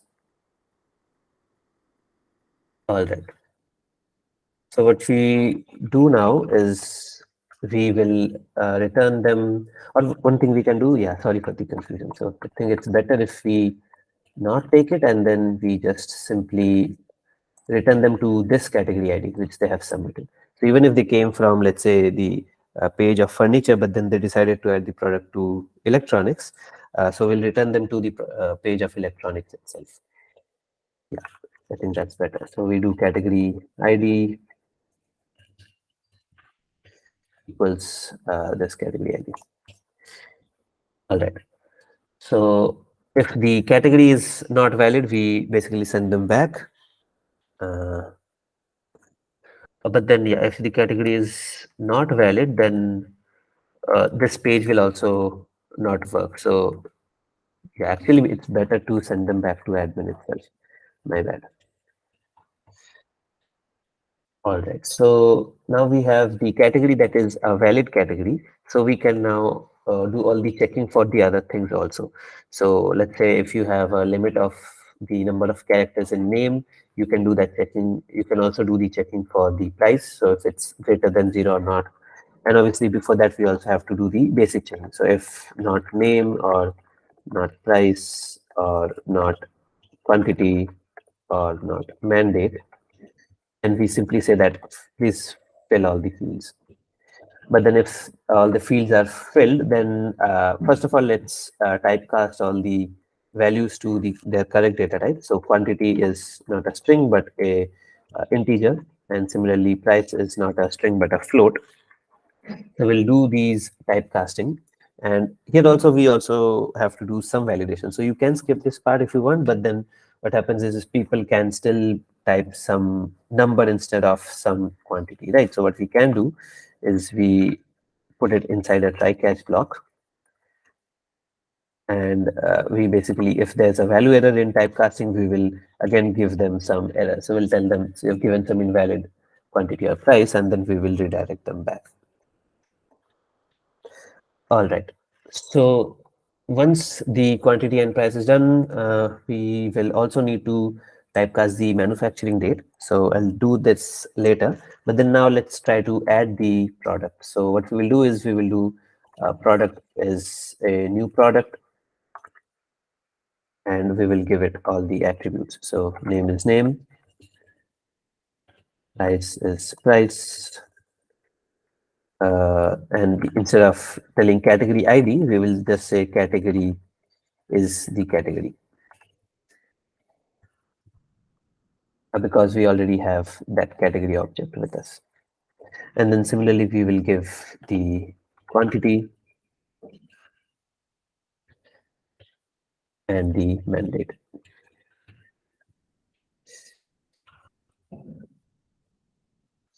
All right.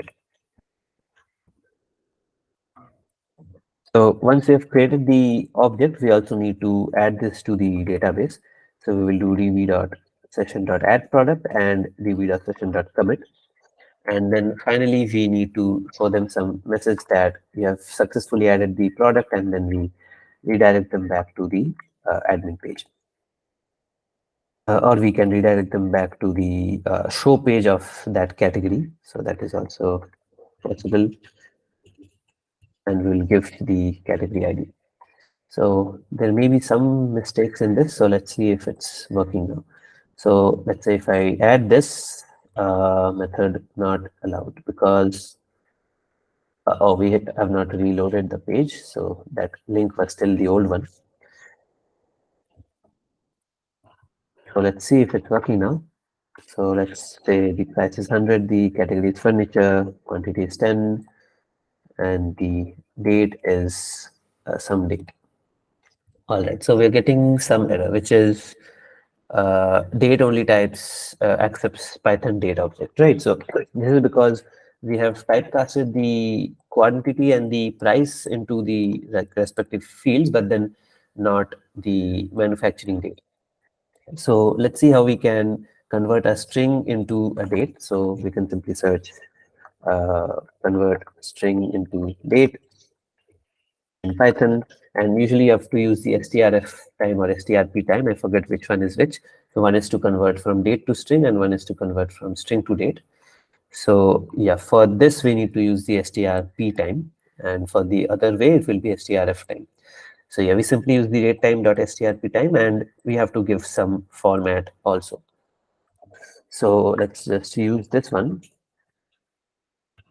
in here. So what we will do is we'll do man date equals datetime dot strp time, and here we will have mandate itself and a format. So the format given by the browser usually is in this format. So year and then dash and then month, then dash and then date. So right now we don't have the date time module included. So we'll just go to the top and we'll do from date time import date time. All right. So let's see if this fixes our error now. So if I do the same thing, all right. So you can see product added successfully. So now in the products of furniture, we have product 1 and the price is 100, the quantity is 10, and the manufacturing date is also what we added. So obviously here we can also add some other validations. So after we have done the typecasting, we can also see that if, let's say, the price is less than 0 or quantity is less than 0, we can say that the value is not correct. Similarly, we can also see if the manufacturing date is in the future, right? So we can say if man date is greater than date time dot now. So basically, if you have marked the manufacture date of a product in, let's say, next month. So obviously that's not possible. You cannot add a product which is still not manufactured. So we will still give them some error. So we'll say invalid manufacturing date. All right. So these are the basic validations. You can also add other validations if you think up of something.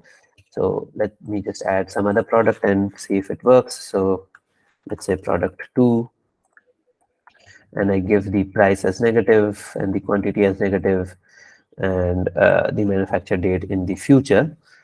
So you can see invalid quantity or price. So if I give now the correct price, let's say 100, and the correct quantity but the wrong manufacture date, then we get invalid manufacture date. So these are some of the validations you can do in the backend, and then similarly you can do it in the front end also. So in the add here, in where we are taking the, okay, so I think this is, yeah, the product add.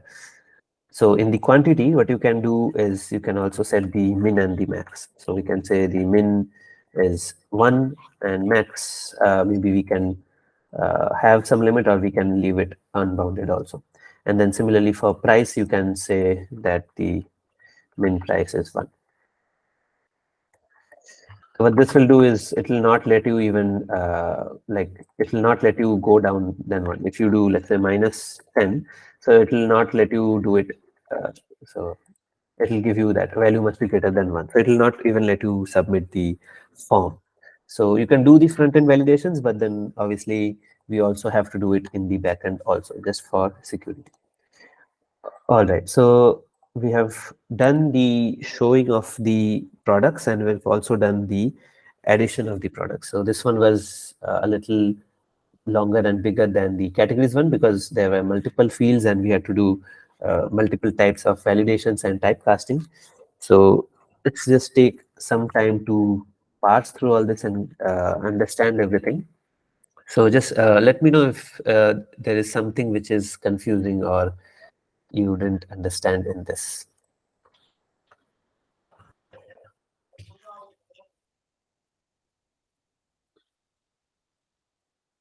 We've added a lot of code right now. So we have added the add product get part and then the add product post part. And the post has a lot of checkings which we are doing and also a lot of typecasting.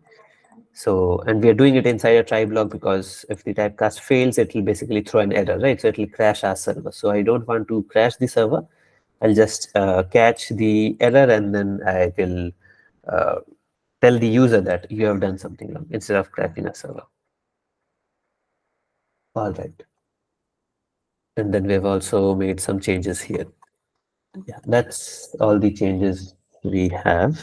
Yeah, so mostly we have added the add product routes and then we have added the add product HTML. All right, so if there are no other doubts, let's take some time to sync up to this. So as this is a little bit bigger part and we've also done some other things, right? So the Jinja filters and all. So let's take maybe, I don't know, 20 minutes or how much is fine? 20, 25. From my side, it will be great if you can give 24 minutes because last time 10 minutes is hectic, I mean, close to close. Yeah. So what do you say? 5, 10, 15, 20. So maybe What are 40. the things which we are planning to cover today, based on which we can take some little Yeah, bit? so this is basically like, so there are the edit and delete products which are left. So we have done the product listing and the add products, right? So Yeah. uh, just this edit and delete are left for today. So not much left. And as we saw, the delete part is pretty simple, right? So just the edit part, and which we can copy from the add part. So we, Then yeah, then can we resume by 12:45 of yeah, something like sure. Let's resume by 45 then. So I'll just add all this to the GitHub. Yeah, one more question, Yeah, Shan. With respect to Git, so we need to create a repository in Git and then add it, or we can create it directly from here. I think you covered it sometime, right? yeah, yeah, I did cover it. So there are two ways to do it. One is you basically do git init in your local folder, right? And then you obviously also create a repository in GitHub, and Okay. then you basically link that GitHub URL into your Git folder using the uh, Git remote add. So this is covered in one of the videos. I forgot which one. One second. In the resources in, yeah, in this one, Git and GitHub, first one. So it is basically covered totally how Okay, to. I just look into it. Yeah, thank Yeah, you. yeah. So just add the Git and then add it to GitHub, and So then you you can have to keep it. create a repository and link it here. Yes, yes, exactly. And you can keep Yeah, it public for this one, for the yeah, bootcamp. yeah, sure. Yeah. All right. So I think I have added and committed. Let me push also. But just to reiterate, I'm asking the question again. We can Yeah. have a private repository for the project which we are doing for the MAD, right? Yeah, you can have, and if you are having, it should be private only. So it Yes, should not be private public. only. Private Yeah. will not be a problem, right? For sure. Yeah, no, no, I'm a private is not. bit scared there. Yeah. No, no, nothing to worry about. So that is basically how we are going to do it later on also. So like I think from the next term it will become compulsory. So Okay. yeah, nothing to worry. Yeah, but it has to be private and not Private. public. Yeah. Yeah, and Thank you. for this bootcamp one, you can make it public. Thank you. Yeah. All right. So yeah, let's break till 45.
Shan, can I ask you a question? Maybe. Yeah, sure. Go ahead. Yeah, I'm just trying. I just did some Google and trying to see how. I mean, while adding a product, the date can be today's date instead of every time we select the date. I'm just trying to do it. I know it can be done by passing the date value from the Python route Yeah. py, but I'm just trying to see if in Ginger we have something like that. Do you know out of your mind? Yeah, so usually the way I would have done it is like passing the current date from the controller to the Jinja and Yeah. then setting that. So I don't know if we can do it directly in the HTML. I have to see. But then yeah, so yeah, I'll cover that once we resume how to do it at least from the controller side. Okay. So Yeah. Thank you. we basically just take the current date time and then send it to the Jinja. Okay. Yeah, I'm a bit lazy to select the date every time. yeah, I know. Same.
All right. So hopefully everyone is back by now. So let's resume where we left off. 1 second. Let me share my screen. Yeah.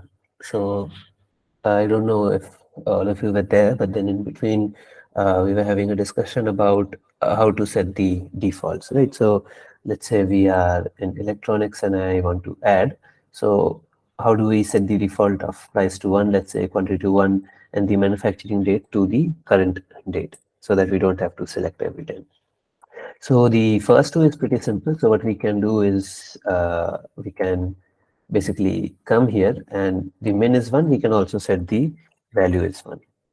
And then similarly for the this one also, we can set min is 1 and then value is 1. So this will basically always have this as 1. So for the manufacturing date, one thing which we can do is basically from the routes itself.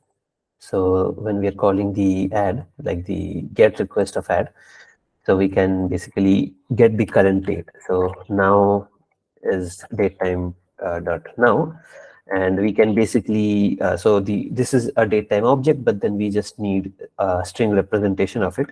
So we can do the strf time. So for string to date is strp time, and for date to string it's strf time, and we put it in this format: year dash month dash day, and we just pass this also. So now is now.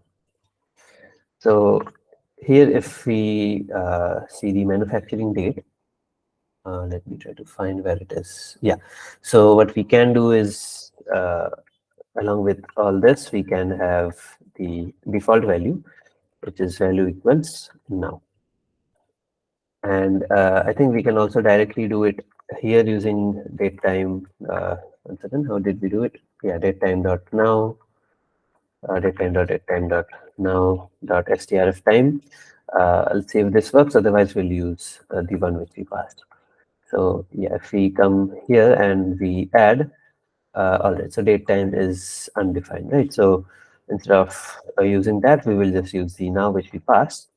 And yeah, so you can see now all of these are set to default, and this is set to the current date, which is January 20th. All right, so that is how we set the defaults. So hope that's clear, right? Prakash, you were asking this, right?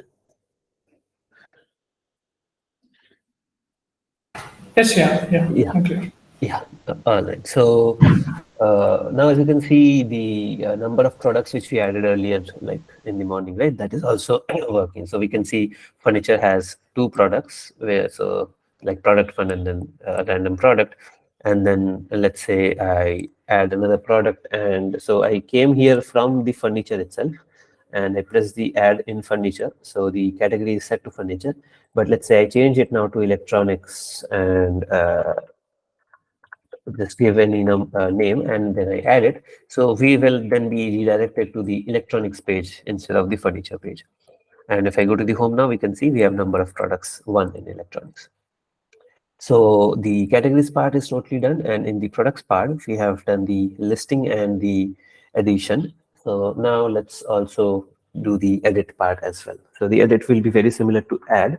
So what we can do is we can copy the add.html and paste it into the edit.html.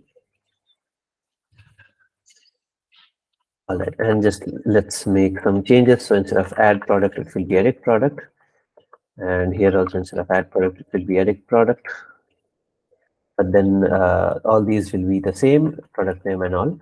But here, instead of keeping it empty, we will have the value equals the product dot name. And then similarly for price, instead of value is 1, we will have value is the product dot price. And yes, all right. And then similarly here, the category. So we will have, so we won't be passing the category. So what we will do is we'll see if category is same as the product dot category dot ID, or we can directly check with the like foreign key which we have in the table. So product dot category underscore ID. So then we will mark it as selected, otherwise it will be unselected. And then for the quantity also, we will set the value as product.quantity. And for the manufacturing date, instead of now, we will set it as the product.man date. All right. So let me now try to edit this. Oh, sorry, not this. Let me open this and let me try to edit. Oh yeah, we forgot to change the link, right? So this link is still for the edit categories. So let's come to the show category and edit the link here. So as you can see right now, this, not this, 1 second. Yeah, here only it should be. Oh, first of all, we don't need a show button here. So for the product, we don't need any show button. And yeah, so for the edit, we need to change it instead of edit category. This should be edit product. And delete category also, I will change it to delete product. And let's just make all these routes now. So the ID will be the product.id. Similarly, this will be product.id. All right. So in the routes, we have to create these routes, otherwise it will give us some error. So if you reload, it will say, I could not build the URL for edit product because this route does not exist. So let's quickly create the routes. So currently we have the add product. So now we will have the edit product. So it will be edit. All right. And the name will be edit product.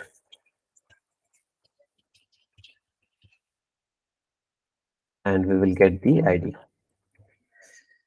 So here what we will do is it will be similar to the add product itself. So, but then we don't need the, so yeah, we'll have to send the categories as well. So we get the categories, but then we don't have the current category, I think, here. So we can get directly from the product. So what we do is we get the product is the product.query.getID, and the category of that product is simply the product.category ID. All right. So we got the current products category. We got the, so I don't think we even need to send this actually. Yeah, because we can directly fetch it from the product, right? So I think that's what we did here. Yeah, we're fetching it directly from the product. So we don't even need to send it separately. And yeah, we don't need the now anymore. So we will just have the categories. And we will send the product. So because we're using the product now everywhere, so product dot price and all. And let's also create the delete route. So we'll have this later. So this is the post of the product.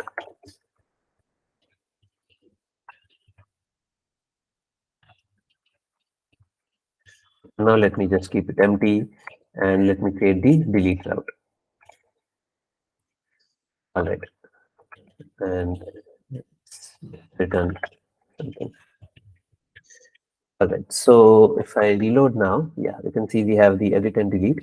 And if I go to the edit, all right, so category is undefined in the render template category.id. All right, so let's go to this one and see where we have done that. So it's in ifcat.id.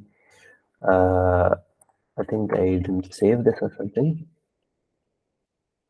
Okay, no. Yeah, product slash add. Okay, yeah, my bad. So I forgot to make the change that we are actually going to render the edit template instead of the add template. So yeah, when you're copy pasting, make sure you do the correct changes. All right, so yeah, if we go to the edit now, we get the edit product page and all the details are already populated. So the price is there, the category is there, the quantity is there, and the manufacturing date is there. So let's change it now and let's set the price to 100, the category to furniture, the quantity to 10, and the date to, let's say, 18. All right, so now it has automatically come into the furniture. So as you can see, the prod one is here. And if I again try to edit it, we will again get the updated values. So let's give an actual name. So let's say earphones, and the price is, let's say, 700, and the category is electronics, and the quantity is 100. And yeah, let's set some manufacturing date.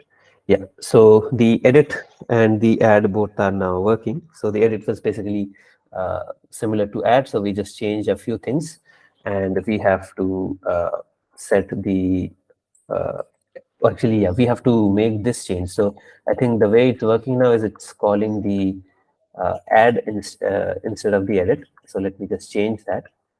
What we'll do is, in the form, we will, instead of add product cost, it will post, it will be edit product post. All right, and now we will create that route. So what we will do is we will copy this part of the addition, because the uh, like task is more or less similar. And what we'll do is we'll fetch all these, and we will check if the category exists, and we'll also see all of these if it's fine.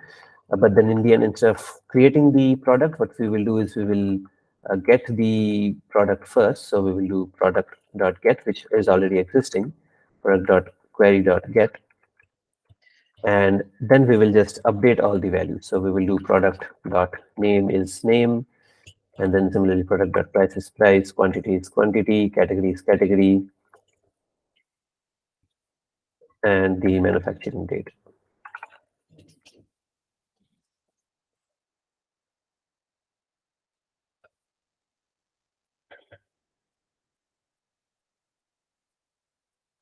All right, and we don't have to add it into the session because it's already there. We just have to commit it. And instead of telling added, we will say product edited successfully. And yeah, that's all. So now let's try to edit this one. So the earphones, okay, edit product post does not exist. That's because, okay, this is there, edit product post. I think we have not given the ID here, right? Yeah, so for the ad, we don't need to provide the ID, but then here we need to provide the ID. So this will be product.id. All right. So let's try to edit this now. And here, as you can see, the values are pre-populated. So if we edit some value, yeah, as you can see, the price is now changed. So we have made the edit and the add, the get and the post, both the controllers. So is there any confusion till now? Otherwise, then we'll move on to the delete. So this is clear, right? So we can add using the add, and then we can edit using the edit buttons. And we can also change the category. So if I want to, let's say, move the earphones from here to the furniture category, I can also do that. So now the earphones is in the furniture category. Also, let me change this add button to maybe save or something. So instead of saying add, it should say edit. Yeah, so right now it's in furniture, and then I can again move it back to electronics. Yeah, as you can see now it's in electronics. And in the home, we will appropriately get the number of products.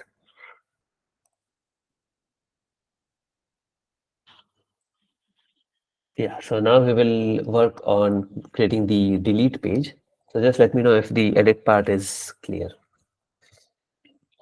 So the delete is pretty small, so we'll just do it in like 5-10 minutes.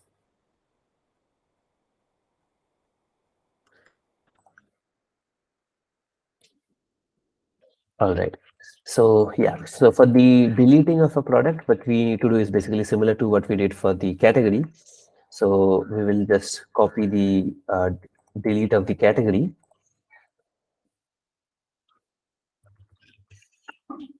and we'll paste it in the product.delete.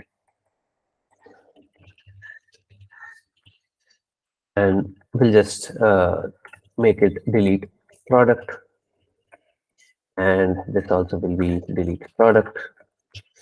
And are you sure you want to delete? This will be product.name, and then everything else will be exactly the same. All right, so in the routes now we have the delete, which is just telling delete. So instead of that, it will first of all it will check if the product does exist. So it will say product is product.query.get, and if not product, then tell him that the product does not exist.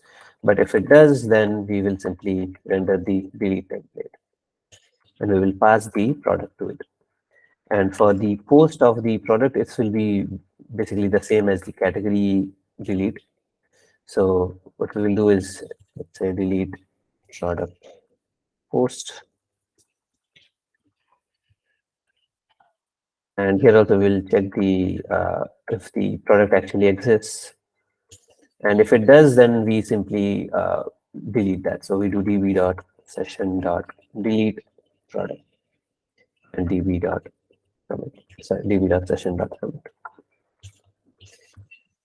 And then we also tell them that it's completed successfully. So we flash and message, and then we return. So instead of returning to admin, maybe we can return to the show products, and the category will be,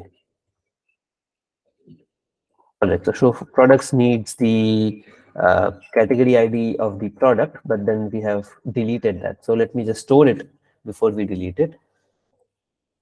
So we will say category ID equals product.category ID, and then we'll just pass that instead.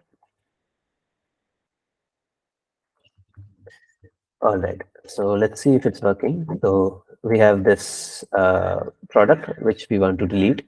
So we'll go to the delete, and are you sure you want to delete this product? So we say delete, and okay, so show products with value category ID.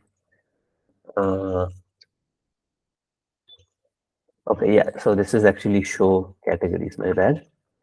This is show category. And yeah, so this we deleted already, so it's telling it does not exist. So let me delete some other product, and the show category also does not exist. 1 second.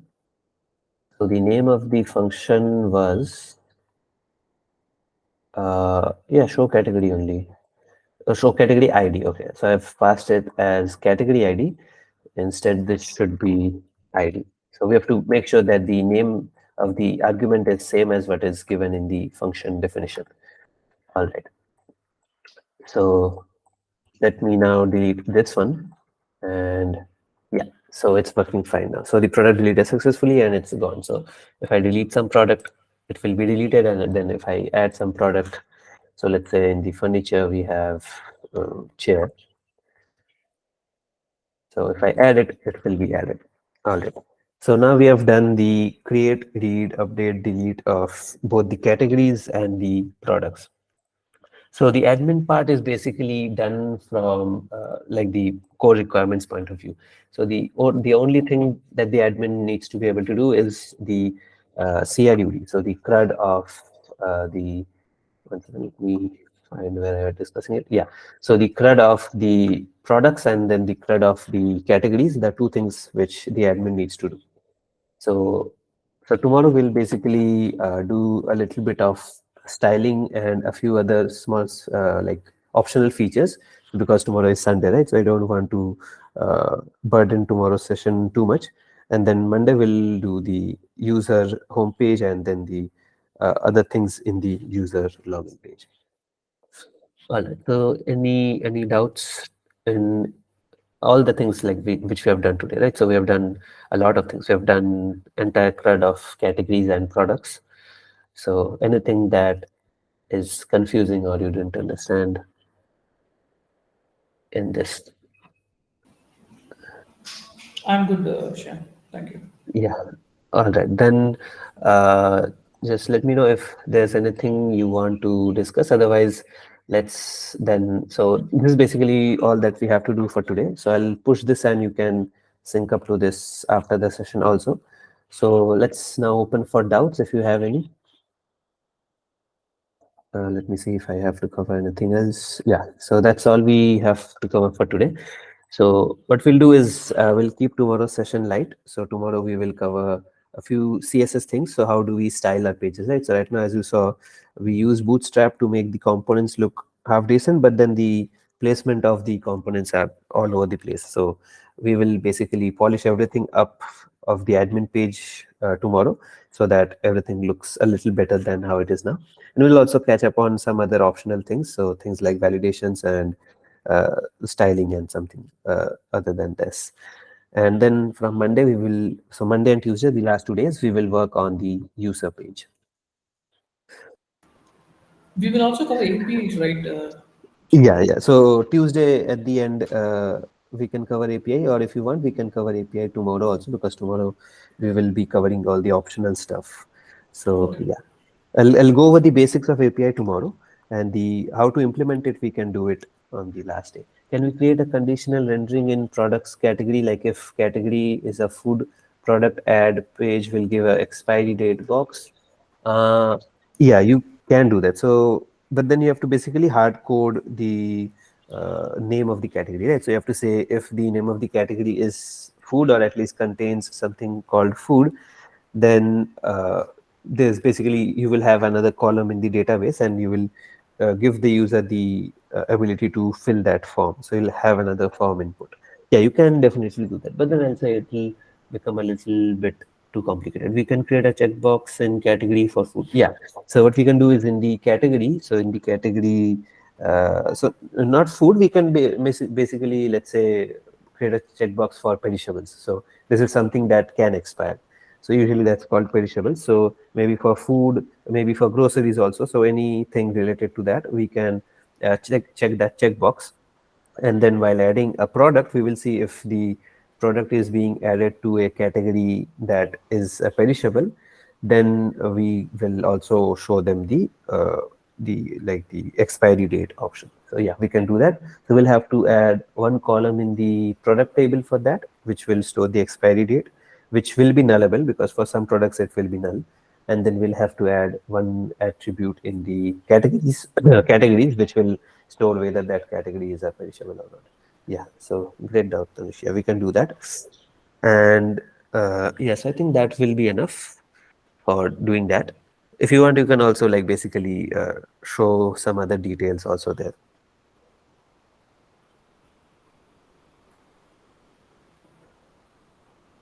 So I think that's what your doubt was, right? Hopefully that's clear.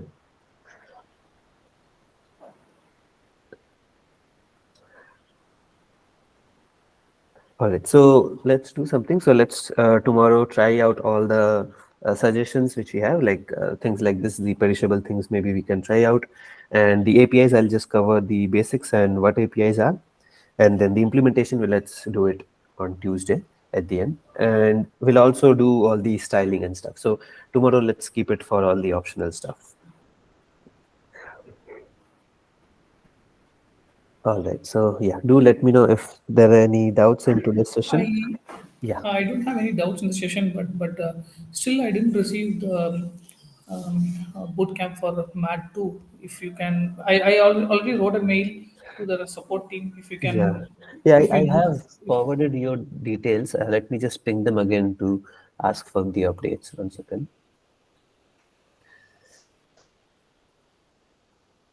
because I didn't receive any mail. I'm just following it up with the mail regularly each and every hour. But still, Yeah, I think basically they mismapped something. So you paid also, right, for that no, Mac no. 2? By mistake, I paid for the mentorship. I didn't even get the payment link in the pending payments. Oh, okay, okay. You didn't get the Yeah. payment. Yeah, I Yeah. see. By mistake and by hurry, I paid for the mentorship for Mat 2.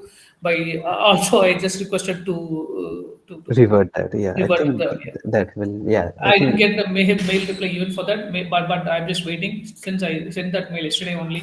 So I Yeah, thought I can wait for one couple of days and then write again. yeah, yeah. Because right now the term is starting, right? So they have a lot of mail. So maybe Yeah, that's right. they be swamped. Yeah, but then I'll ask them But to by any reply. chance, do you have some links or at least some videos like last term which they did, so that I can see some videos for Mac too, if No, I think possible. this is the first time we're doing the boot They're camp. doing. Yeah, Oh, is it? Oh, is it yeah, so? yeah. This is Oh, I like thought this was every. no. If this was not the first time, I don't think there would be so much mismanagement, right? So, like, it was basically thought of in the last moment, and then it was rolled out in a hurry. That's why some problems like the multiple But projects was not. even though it is planned at the last minute, but I really appreciate your effort in creating all this stuff. So I, it's Yeah. really great session. Yeah, we Thank you. basically wanted to push the students so that at the start of the term itself they are familiar with the stuff so that they can. Because what we have seen is usually people will procrastinate till the end and then they'll think that okay, it's a lot of things which I have to learn and then do. And what happens is there are people who have been doing this Madman project for 3 or 4 terms. So every term they try to Yeah, do it and then I'm one of them. This is the second okay. term. Yeah. So basically, we thought that okay, let's get it over with at the start of the term itself, so that people have the legroom in their mind to think of stuff they want to do in their project and not worry about how to do the basic stuff. Yeah, that's it. If you don't mind, I may know what you're doing and what you're currently pursuing or you're working. Yeah. If you don't have any issue in sharing that. No, that's fine. Yeah. So the mentors are basically also students of this course only, right? So Okay, we are. So I did MAD 1 and MAD 2 projects earlier in my previous terms. So right now okay, I'm doing the MLP and MLP project in current term. okay, So that's the last thing I have left in diploma. okay. Okay, Yeah. right. You have other, I mean, you already completed a degree something or this is a degree? Yeah, I was pursuing another degree like physical college, but then yeah, that's over now. Okay, I'm doing it full time. I think that's why I can put in the time for all this because yeah, otherwise before this I was not doing all these boot camps and mentorship. okay, yeah, thank you. Sorry, I mean, still the recording is going on. I thought, Oh just, yeah. you That's can fine. stop it. Yeah, let me stop the recording and then we can take the other doubts also.